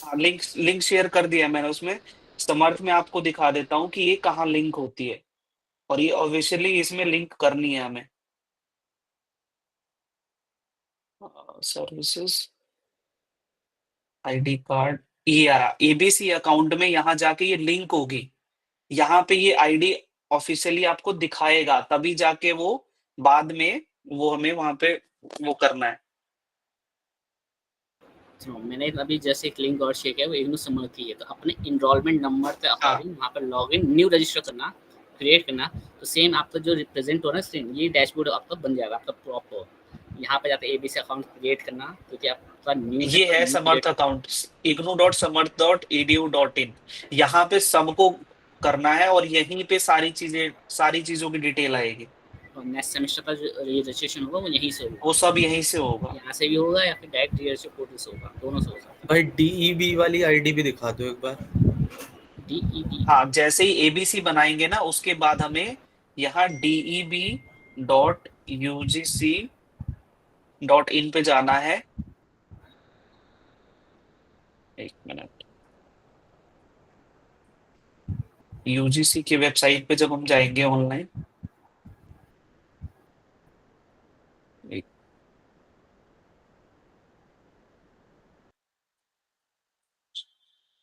ये डिस्टेंस एजुकेशन ब्यूरो बनाया है गवर्नमेंट ने कि जितने भी डिस्टेंस एजुकेशन के कोर्सेज हैं उनको ऑथेंटिकेट करने के लिए यहाँ पे ये आईडी बनती है। इसमें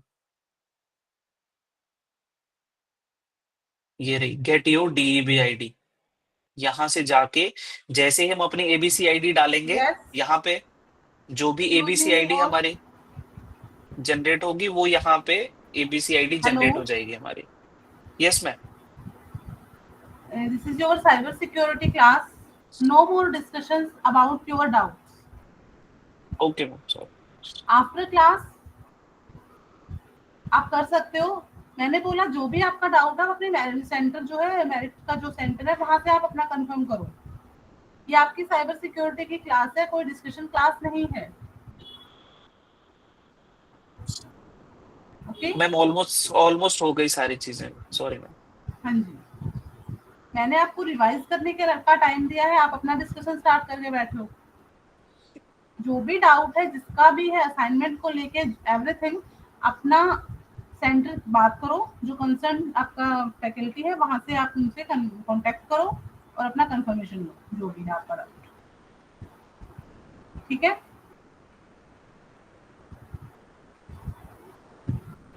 yes ma'am. Yes ma'am.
Next हम स्टार्ट करते हैं क्रिप्टोग्राफी।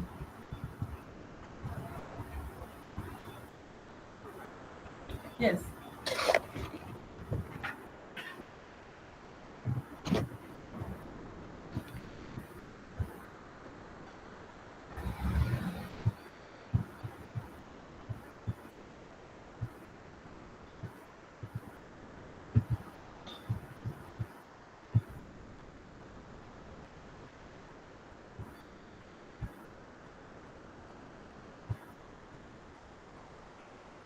यस विजिबल है आपको स्क्रीन?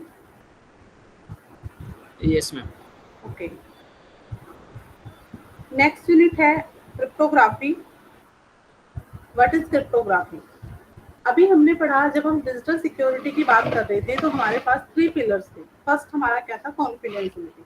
तो जो हमारा इंफॉर्मेशन की जो कॉन्फिडेंशियलिटी है, अगर हमें उसको अचीव करना है then we use cryptography. Cryptography means आपका जो प्लेन मैसेज है, जो आपका एक सिंपल मैसेज है, एक सेंडर है एक रिसीवर है, ठीक है। अगर सेंडर को कोई मैसेज रिसीवर को सेंड करना है तो वो क्या करेगा? वो डायरेक्ट मैसेज ना भेज के मैसेज को क्या करेगा? इनक्रिप्ट करेगा, सो दैट इन बिटवीन जो अदर यूजर्स होंगे वो उसको एक्सेस ना कर पाए। रीड करेंगे बट नॉट अंडरस्टैंडेबल होगा वो, ठीक है।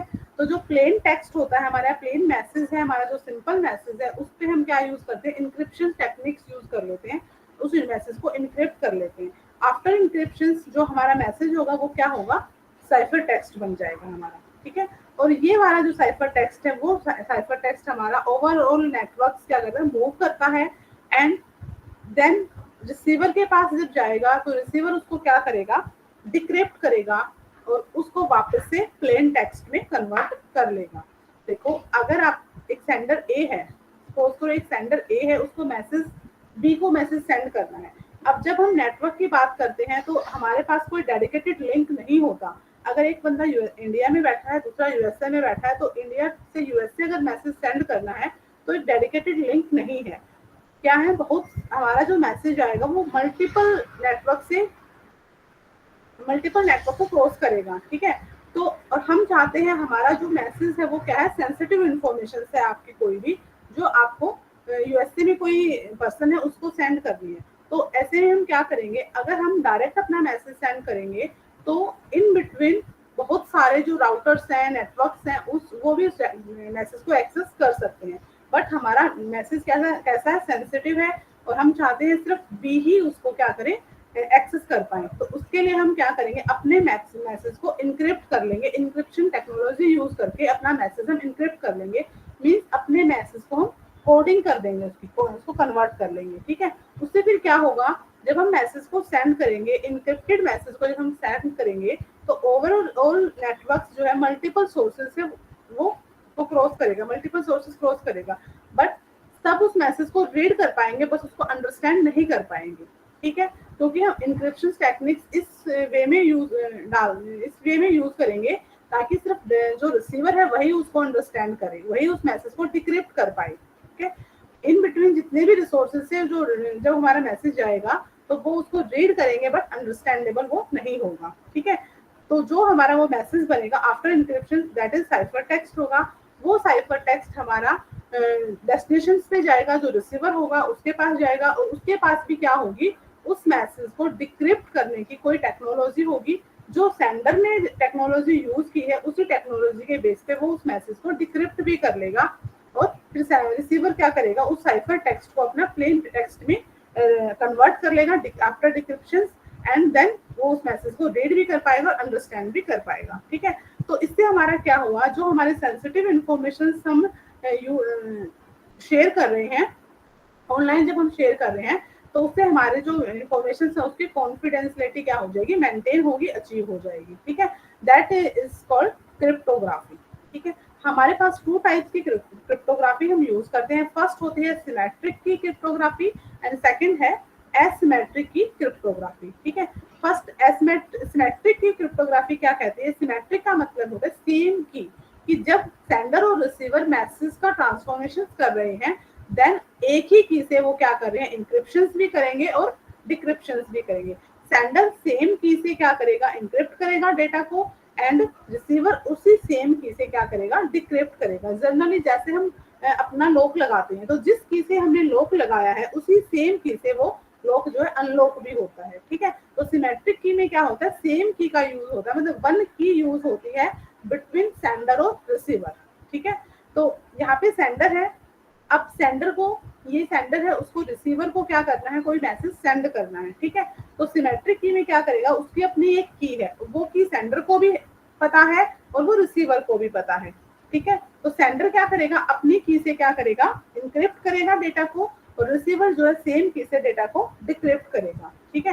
लेकिन इसका एक डिसएडवांटेज है, ये हम यूज नहीं करते। क्या है, अब जो जिस की से डेटा को लॉक किया गया है उस सेम की से डेटा अनलॉक होगा, तो फिर वो की को आपको एक्सचेंज करना पड़ेगा। अगर आप उस की को मैसेज के साथ ही ट्रांसफर कर देते हो तो फिर इंक्रिप्शन का कोई बेनिफिट ही नहीं हुआ, क्योंकि अगर की भी साथ में जा रही है मैसेज के तो कोई भी अनऑथराइज्ड एक्सेस जो होगा, यूजर जो होगा, वो उस की को यूज करके मैसेज को डिक्रिप्ट कर सकता है। लेकिन इसलिए ये क्या है, ये बेनिफिशियल नहीं होता हमारा, क्योंकि इसमें हमें की को एक्सचेंज करना पड़ेगा, ठीक है। की एक्सचेंज करने का मतलब की को भी साथ में मैसेज के ट्रांसफर करना पड़ेगा। लेकिन अगर हमने की ही मैसेज के साथ ट्रांसफर कर दी तो इंक्रिप्शन का कोई फायदा ही नहीं हुआ। तो इसलिए ये जो सिमेट्रिक की क्रिप्टोग्राफी है ये हमारे लिए बेनिफिशियल नहीं है, because same key is used for encryption and decryption. Next, अब इसमें होता है नंबर ऑफ नोड्स। अगर आपके नेटवर्क में 4 नंबर ऑफ नोड्स अगर n है, सपोज करो यहाँ पे हमारे पास 4 सिस्टम्स हैं जो आपस में कनेक्टेड हैं और हमें मैसेज को क्या करना है, सेंड करना है, ठीक है। तो अगर नंबर ऑफ नोड्स n है तो कितनी नंबर ऑफ की रिक्वायर होंगी, NC2।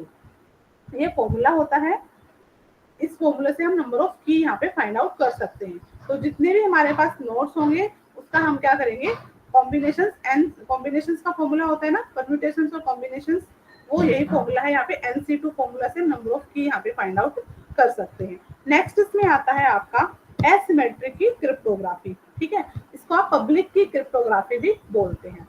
तो इसके अंदर क्या होता है, 2 की, ठीक है, 2 की यूज होती है। उसमें हमारी 1 की यूज होती है सेम की, इसमें हमारे पास 2 कीज हम यूज करते हैं। एक होती है हमारी पब्लिक की और एक होती है हमारी इसमें प्राइवेट की, ठीक है। अब जितने भी सिस्टम्स होंगे, जितने भी सिस्टम्स नेटवर्क में कनेक्टेड हैं, उन सब के पास क्या होंगी, 2 की होंगी, एक उसकी प्राइवेट की होगी और एक उसकी पब्लिक की होगी। देखो जो प्राइवेट की होगी वो प्राइवेट रहेगी, वो सबको अपनी अपनी पता है, किसी को एक दूसरे की नहीं पता। प्राइवेट का मतलब ही क्या होता है, जो सिर्फ हमारे लिए है, ठीक है।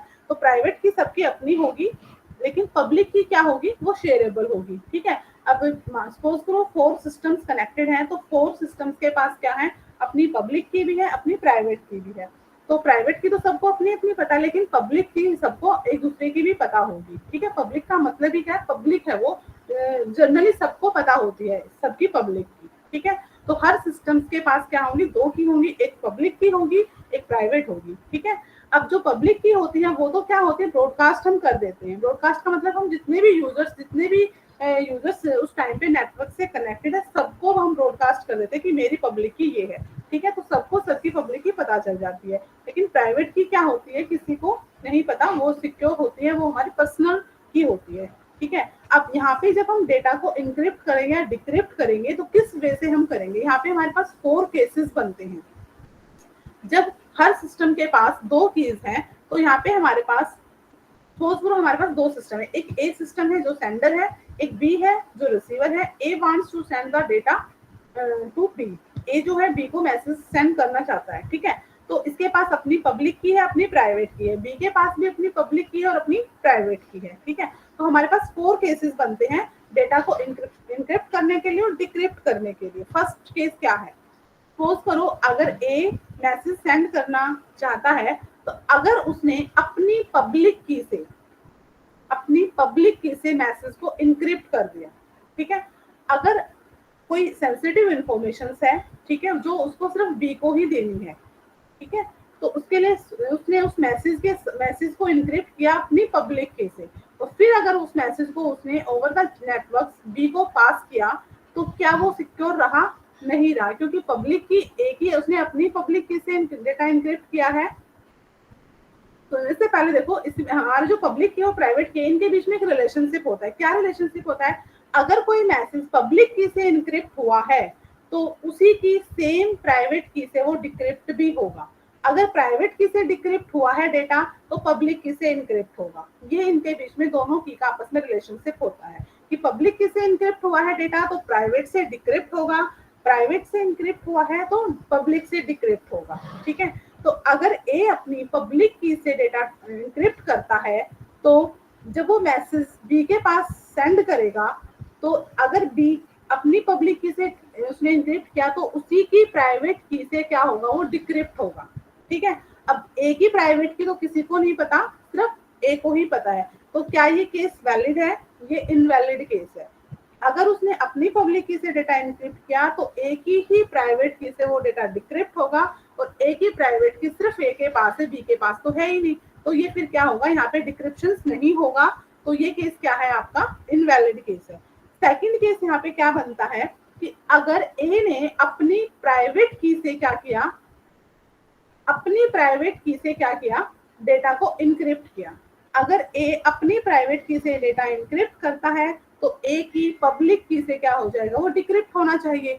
अब जब उसने अपनी प्राइवेट की से मैसेज को इनक्रिप्ट किया और मैसेज को ट्रांसफर किया ओवरऑल नेटवर्क, तो बी ए की पब्लिक की तो सबको पता होती है, पब्लिक की सबको पता है। तो फिर यहाँ पे एक डेटा की जो कॉन्फिडेंशियलिटी है वो अचीव नहीं हुई, क्योंकि जब उसने प्राइवेट की से डेटा इनक्रिप्ट कर दिया, तो उसी की पब्लिक की से डिक्रिप्ट होगा।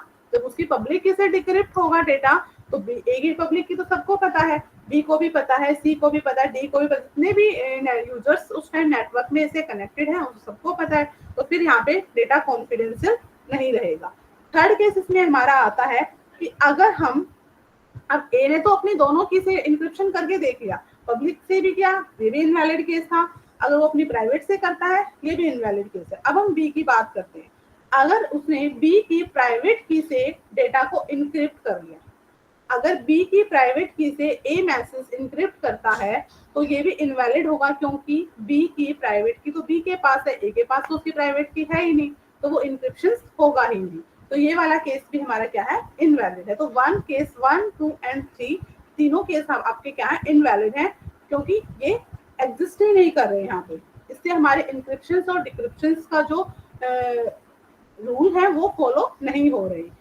फोर्थ केस अगर हम देखें तो देखो फोर्थ केस में क्या करेगा, अगर ए बी की पब्लिक की से डेटा इंक्रिप्ट करता है। अब बी की पब्लिक की तो सबको पता है, ए को भी पता है, सी को भी पता है, जितने भी नेटवर्क में यूजर्स हैं सबको पता है। अगर उसने बी की पब्लिक की से डेटा को इंक्रिप्ट किया, लास्ट केस है केस नंबर 4, अगर ए बी की पब्लिक की से डेटा इंक्रिप्ट करता है, देन नेटवर्क में उस डेटा को वो ट्रांसफर करता है। आफ्टर देन जब वो बी के पास आएगा तो बी की प्राइवेट की से ही वो डेटा क्या होगा, डिक्रिप्ट होगा। और बी की प्राइवेट की तो बी के पास ऑलरेडी है, उसको पता है, तो इससे क्या होगा, डेटा हमारा कॉन्फिडेंशियल रहेगा। जब उसने बी की पब्लिक की से डेटा इंक्रिप्ट किया और ओवरऑल नेटवर्क हमारा जो मैसेज था वो पास हुआ, तो कोई भी उस मैसेज को डिक्रिप्ट नहीं कर पाएगा। क्यों? क्योंकि वो सिर्फ बी की ही प्राइवेट की से डिक्रिप्ट होगा और बी की प्राइवेट की ओनली बी के पास है। तो यहाँ पे हमारा डेटा की क्या होगी, कॉन्फिडेंशियलिटी जो थी वो अचीव हो गई। तो जब हम एसिमेट्रिक की क्रिप्टोग्राफी को देखते हैं तो हमारा जो केस नंबर 4 है दैट इज यूजफुल। ठीक है, तो ये था हमारा एसिमेट्रिक की क्रिप्टोग्राफी। किसी को कोई डाउट है एसिमेट्रिक की क्रिप्टोग्राफी में तो आस्क मी। यस मैम एक डाउट है कि जो पब्लिक की और प्राइवेट की होती है वो दोनों पेयर में जनरेट होती है हर यूजर के लिए? हाँ जी, तो उसमें जो एवरी यूजर जिसको के पास 2 की होंगी, पब्लिक भी होगी प्राइवेट भी की होगी। तो जिस यूजर को भेजना है उसकी पब्लिक आईपी से हमें हमेशा इनक्रिप्ट करना चाहिए। यस, क्योंकि इनक्रिप्शन हो गया तो सबको पता है बट कोई उसको डिसाइफर नहीं कर सकता। हाँ जी, मतलब इंक्रिप्शन का मतलब क्या, अगर वो ओवरऑल मैसेज जा रहा है तो रीड तो उसको हर कोई कर लेगा, बट उस मैसेज का जो एक्चुअल मीनिंग है वो सिर्फ जिसके पास उसका प्राइवेट की है सिर्फ वही उसको डिकोड कर सकता है, उसको डिक्रिप्ट कर पाएगा। डिक्रिप्शन का मतलब ही ये है कि जो एक्चुअल मैसेज है वापस से उसमें कन्वर्ट कर लेना। जो हमारा कोडिंग मैसेज था या डिक्रिप्ट मैसेज था उसको ओरिजिनल फॉर्म में ले आना। अब जो जिसके पास ओरिजिनल फॉर्म होगी वही उसको अंडरस्टैंड करेगा। ठीक है, हम जैसे कोड नहीं यूज कर लेते, कोड लैंग्वेज होती है हमारी कि ये वाला साइन होगा तो इसका ये मतलब, तो जिसको उसका मीनिंग पता है वही उसको अंडरस्टैंड कर पाएगा, अदरवाइज नहीं कर पाएगा। ठीक है, तो यहाँ पे हमारा एसिमेट्रिक की क्रिप्टोग्राफी हमारी होती है जिसमें हम ये वाला जो 4th नंबर जो केस है उसको हम यूज करते हैं। ये हमारे लिए यूजफुल है, बाकी केसेस तो हमारे लिए इनवैलिड प्रूव हो गए हैं। तो कभी भी हमें इंक्रिप्शन करनी है तो सिर्फ पब्लिक की से करनी है, प्राइवेट से तो करनी नहीं है। पब्लिक का क्या फंडा होता है, या तो हम ब्रॉडकास्ट कर देते हैं, ठीक है, कि पहले ही सबको सबकी प्राइवेट पब्लिक की बता दो, या फिर हम क्या करते हैं किसी एक सेंट्रलाइज सिस्टम को हम सब अपनी अपनी पब्लिक की दे देते हैं। ठीक है, अब अगर ए को बी को मैसेज करना है तो उस सेंट्रलाइज्ड यूजर से वो बी की पब्लिक की भी ले लेगा कि मुझे बी को मैसेज करना है तो आप मुझे उसकी पब्लिक की दे दो। वो उसको पब्लिक की देगा, उससे वो उसको इंक्रिप्ट करेगा और जब वो ओवरऑल नेटवर्क उस मैसेज हमारा पास हुआ तो सबके पास जाएगा। ठीक है, लेकिन जो अनऑथराइज्ड यूजर होगा वो उसको एक्सेस नहीं कर पाएगा। सिर्फ ऑथराइज्ड यूजर जिसके लिए वो मैसेज आया है वही उसको डिक्रिप्ट कर पाएगा, वही उसको अंडरस्टैंड कर पाएगा यहाँ। ओके, ठीक है, तो ये हमारा एसिमेट्रिक की क्रिप्टोग्राफी और एसिमेट्रिक की क्रिप्टोग्राफी हुआ।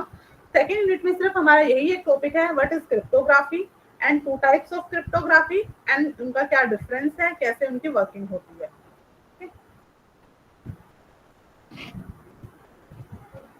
नेक्स्ट एक बार हम इसका भी वो देख लेते हैं, एक सेकेंड वेट करें।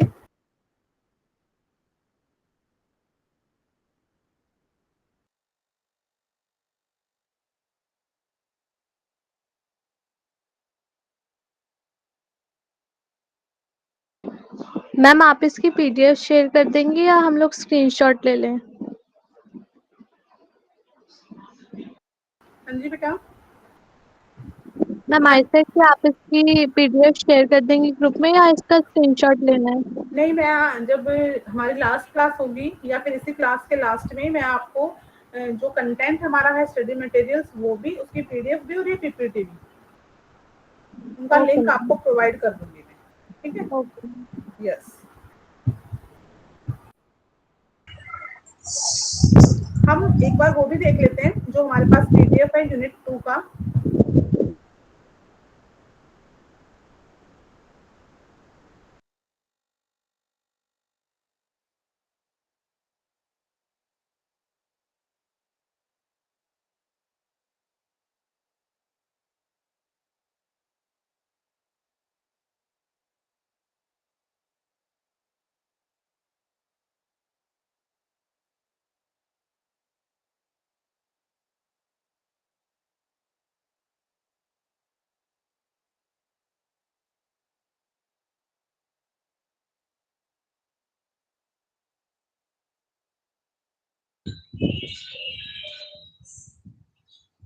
मैम जो असाइनमेंट में क्वेश्चन है RSA algorithm, hash function, pseudo numbers, ये सब इंक्लूड नहीं है इस यूनिट में या सिर्फ असाइनमेंट्स में ही पूरे करके देना है?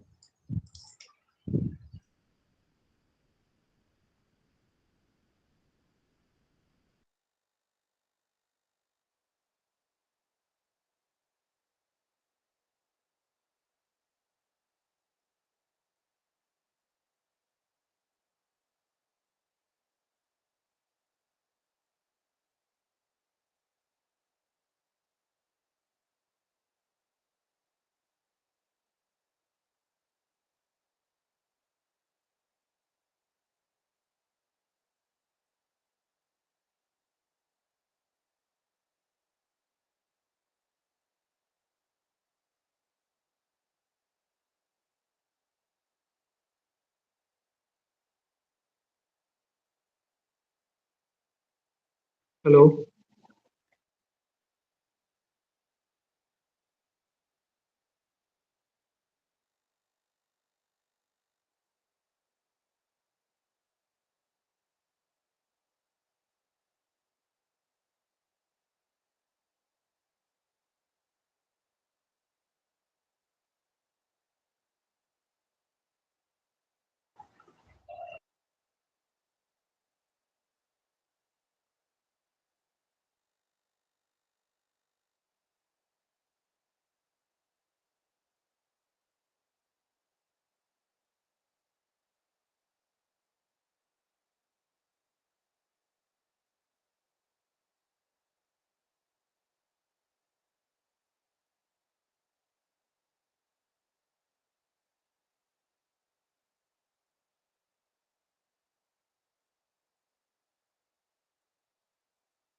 मैम जिसको बुक नहीं रिसीव हुआ है, मुझे बस कोई बुक नहीं आया है मेरे पास अब तक।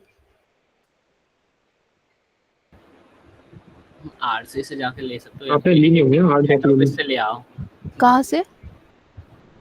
हार्ड कॉपी सेलेक्ट की थी रजिस्ट्रेशन टाइम पे, एडमिशन टाइम पे, तो दो ऑप्शन हाँ हाँ हाँ सिलेक्ट किया था। उसके लिए फीस भी पे करनी पड़ती है आई थिंक। वो बहुत लेट आते, तो आप एक काम करो, आप आरसी चले जाओ या फिर इग्नू हेड ऑफिस साकेत में जो है मैदानगढ़ी, वहाँ से बुक ले आओ। अच्छा, वहाँ पे जाने पर वो लोग डिलीवर कर देंगे? डिलीवरी नहीं, आपको खुद लाना पड़ेगा। डिलीवरी अच्छा, वो स्टेटस बता देंगे आपको कि डिलीवर हो चुकी है और डिस्पैच हो चुकी है वहाँ से, या वहीं से मिल जाएगी। अब आपको अपना आईडी कार्ड लेके जाना होगा। अच्छा, ओएल मॉडल में तो कंपलसरी शायद आपको ऑनलाइन ही होता है, ऑफलाइन वो बुक मिलता ही नहीं है ओएल मॉडल में। मेरा न्यू है, एमसीए न्यू मॉडल है, उसमें मैंने मतलब पीडीएफ हार्ड कॉपी सिलेक्ट किया था। ओडीएल या ओएल? नहीं, ओडीएल में मिलता है ना ऑप्शन, सॉफ्ट कॉपी और हार्ड कॉपी। हां, ओएल में तो नहीं मिलता मुझे, पर में सिर्फ शॉर्ट कॉपी देते हैं।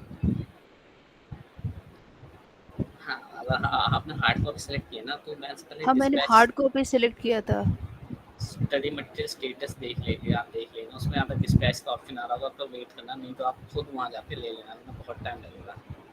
अच्छा, ये जो मैदानगढ़ी के पास साकेत में है, वहाँ से जाके हेड ऑफिस, वहाँ से जाके साकेत मेट्रो स्टेशन उतरो तो ना, वहाँ पे मैदानगढ़ी को चिल्लाते हैं ग्रामीण सेवा ऑटो वाले, वो क्या सीधा इग्नू हेड ऑफिस से बाहर ही छोड़ते हैं गेट को।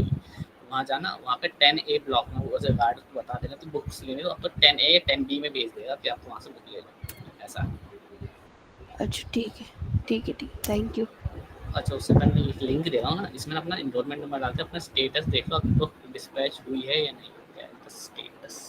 वो लिंक कहाँ पे मिलेगी? उनके वेबसाइट पे मैंने चेक किया था, बट ऐसे स्टेटस मुझे कुछ शो ही नहीं हो रहा है। मैंने जुलाई 14 को मैं भेज रहा हूँ। इंटर वीकेंड में वेबसाइट मैक्सिमम चलती नहीं है, एक तो ये दिक्कत है। अच्छा, ये ने मैं भेज दिया, ठीक है। इसमें अपना एनरोलमेंट डालते हैं, स्टेटस देखो, अगर वहाँ पे 0 शो हो रहा है ना, समझो डिस्पैच भी नहीं हुई, तब आप जाकर वहाँ ले लेना बुक, तो आपको दे देंगे, एंड टू एंड दे देंगे, बस एक लेटर वो वहीं पे लिखवा देंगे। अच्छा, आईडी कार्ड लेके जाना, खुद दे देंगे बस। ठीक है। आईडी कार्ड मतलब ऑनलाइन जो डाउनलोड हुआ था वही वाला है ना? हाँ, उसी का प्रिंट करवा लो, उसी का लैमिनेट कर, वही हमारी आईडी होती है। ठीक तो एग्जाम में वो ही काम आएगा, एग्जाम सेंटर में वो शो करना पड़ता है। ठीक है, ओके।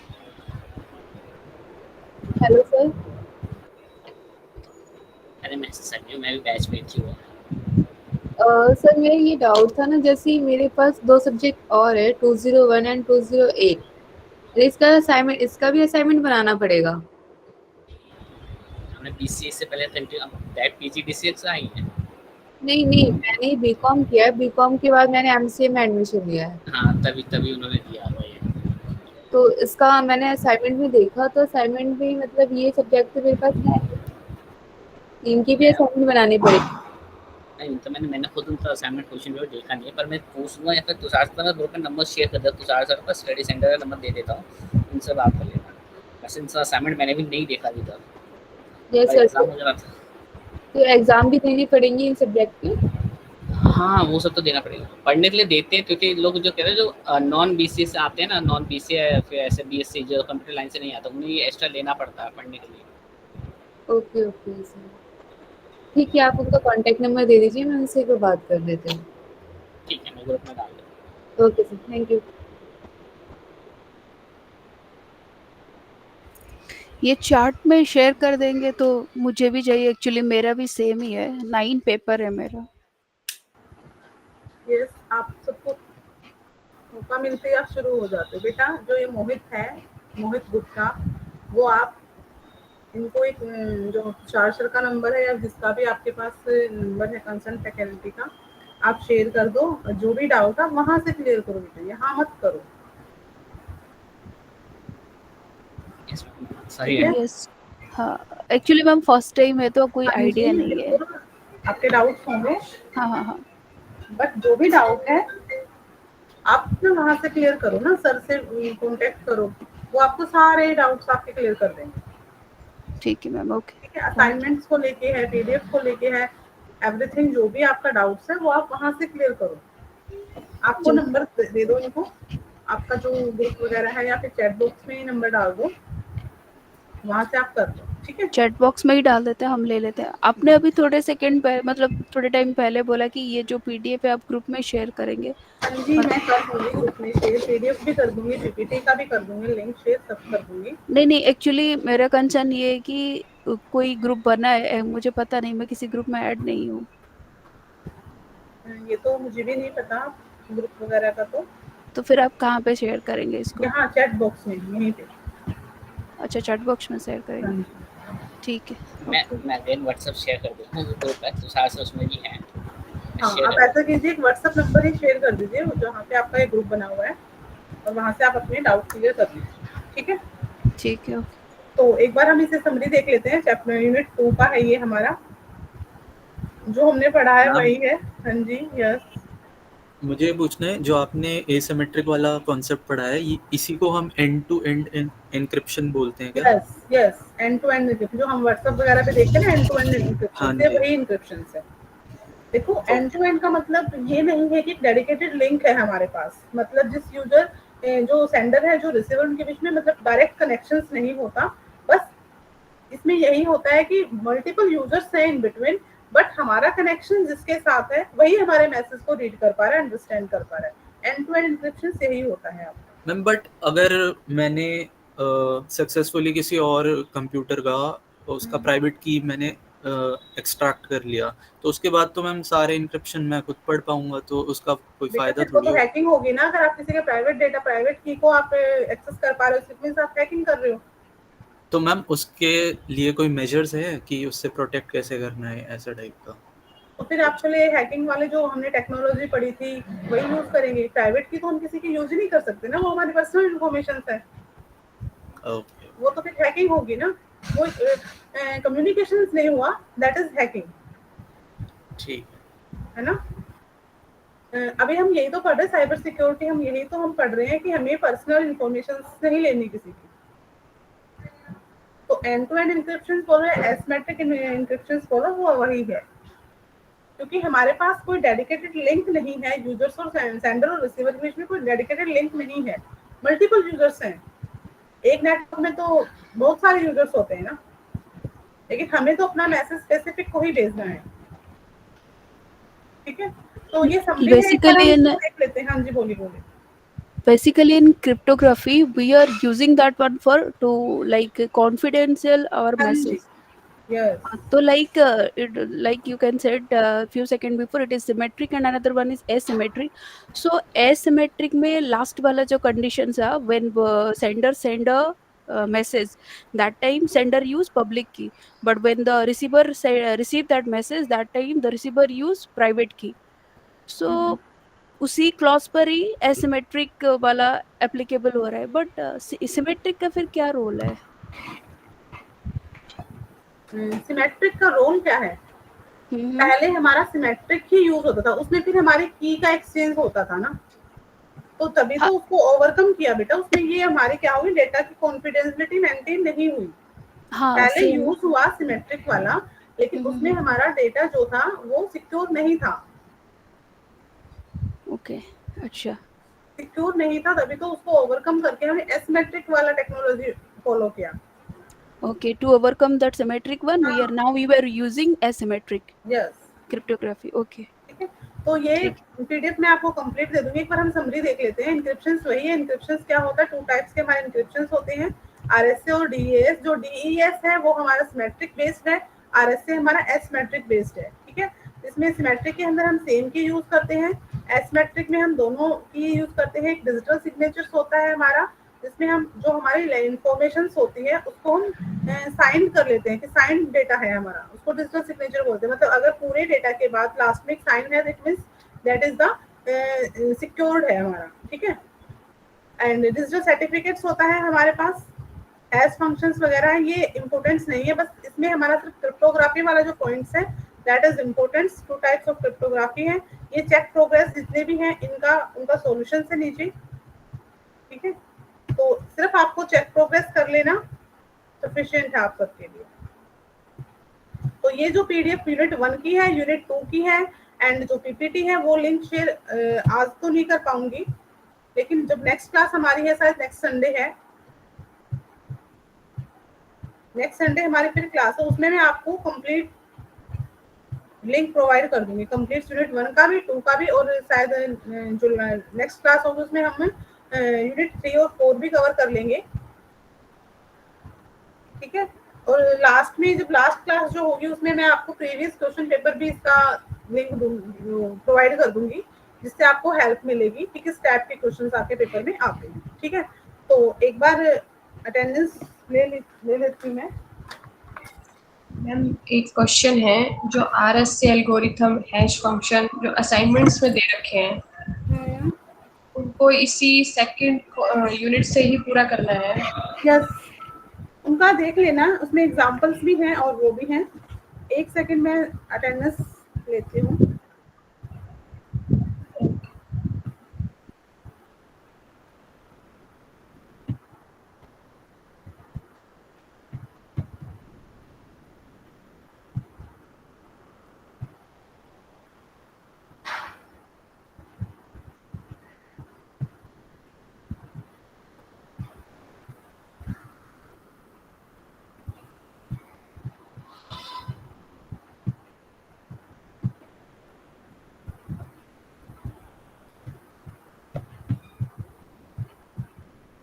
यस, नाम बोलिए।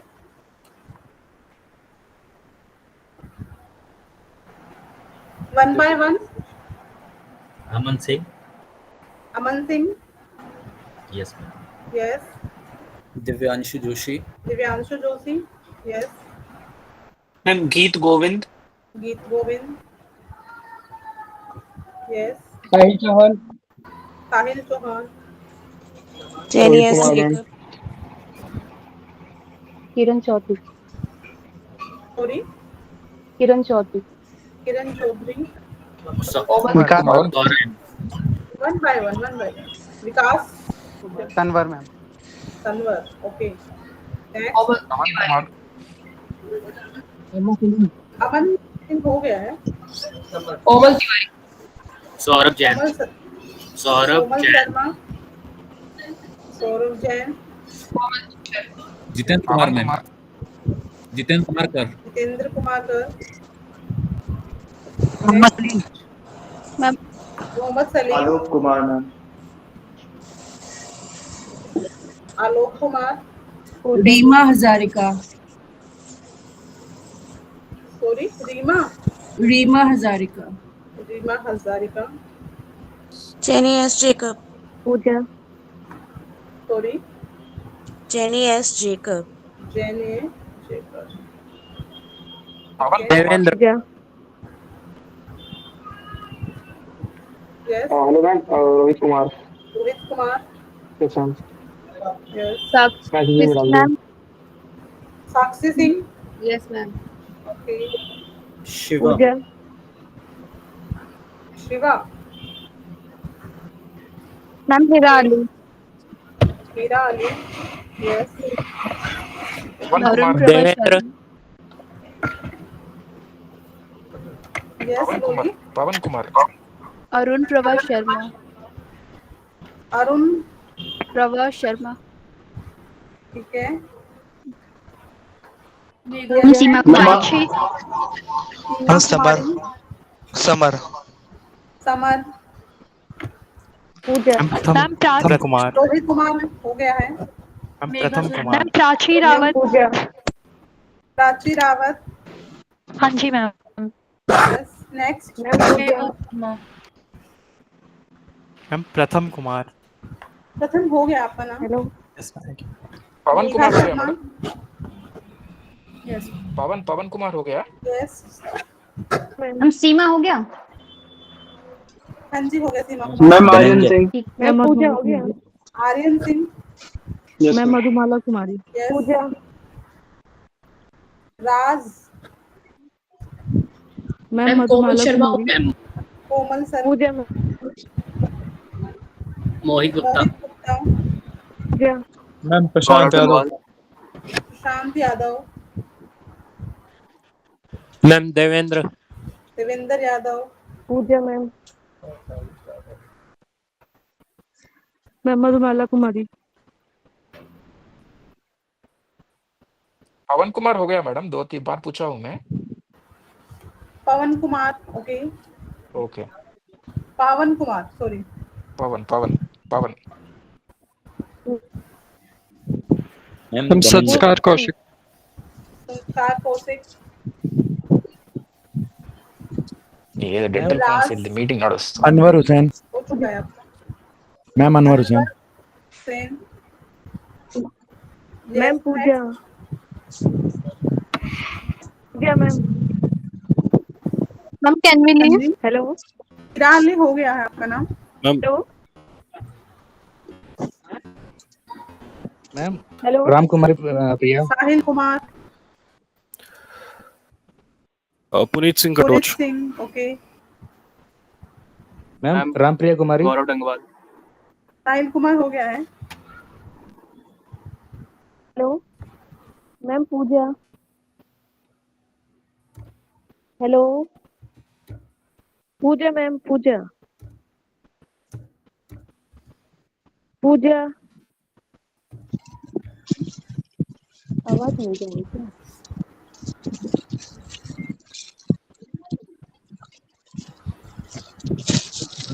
सत्यम कुमार झा हो गया आपका, चलो ठीक है हम क्लास वाइंड अप करते हैं, ma'am Gaurav Dangwal, hello ma'am, Pooja हो गया है, ma'am Dhananjay, Mala, okay ma'am, ma'am Gaurav Simran, Rampriya Kumari, ma'am Simran Best, Reema, yes ma'am Dhananjay, Dhananjay, ठीक है, Simran Best, Simran Best,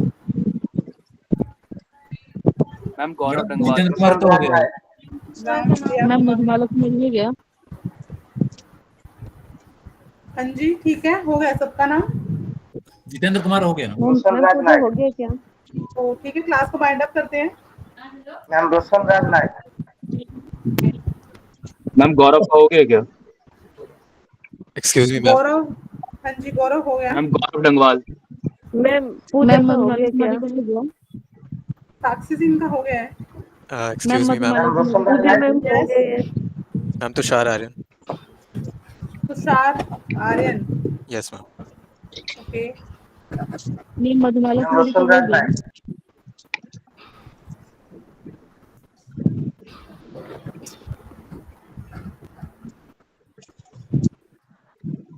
ma'am Jaswant Raj नायक।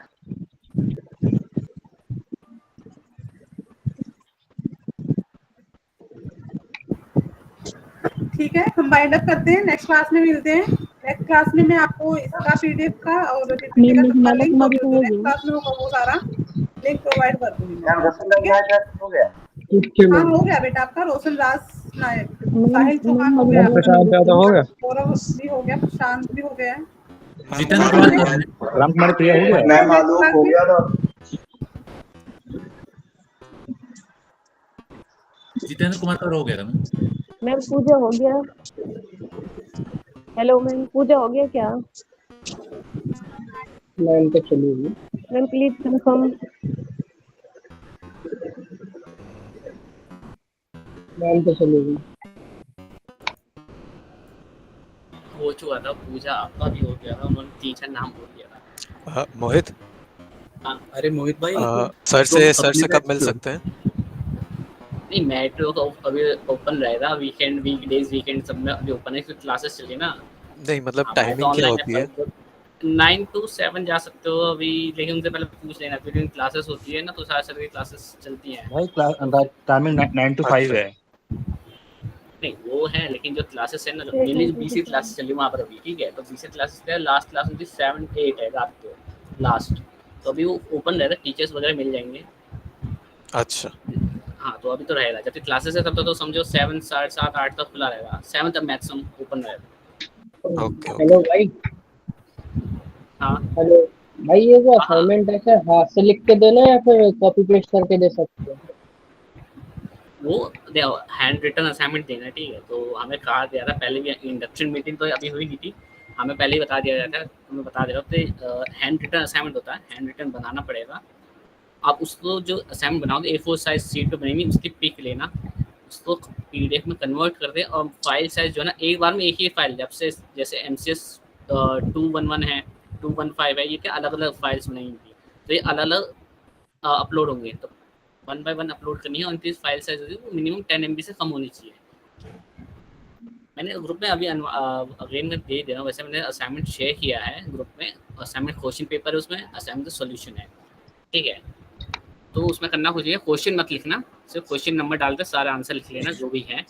हाँ कहीं डाउट हो चैट GPT यूज़ कर सकते हो, अपने थॉट्स के अकॉर्डिंग कुछ लगा नहीं अलग तरीके से लिख सकते हो, तो वैसे भी कर सकते हैं, ज़रूरी नहीं भी वही लिखना है।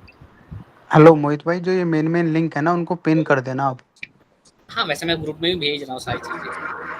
ठीक है भाई, ठीक है। मैं ग्रुप तो में भाई असाइनमेंट सबमिट कहाँ पे होंगे? मैट के जितने भी स्टूडेंट है ना उनके लिए ऑनलाइन ही होगा, जैसे मैट के ऑफिशियल पेज है गूगल फॉर्म में भेज दे रहा हूँ, दोबारा ग्रुप में भेज दे रहा हूँ, वहाँ पे गूगल फॉर्म है, वो वहाँ पे लिंक शेयर किया है ना, उसमें जून का लिखा हुआ है, जिनका एग्जाम जून में होना है। नहीं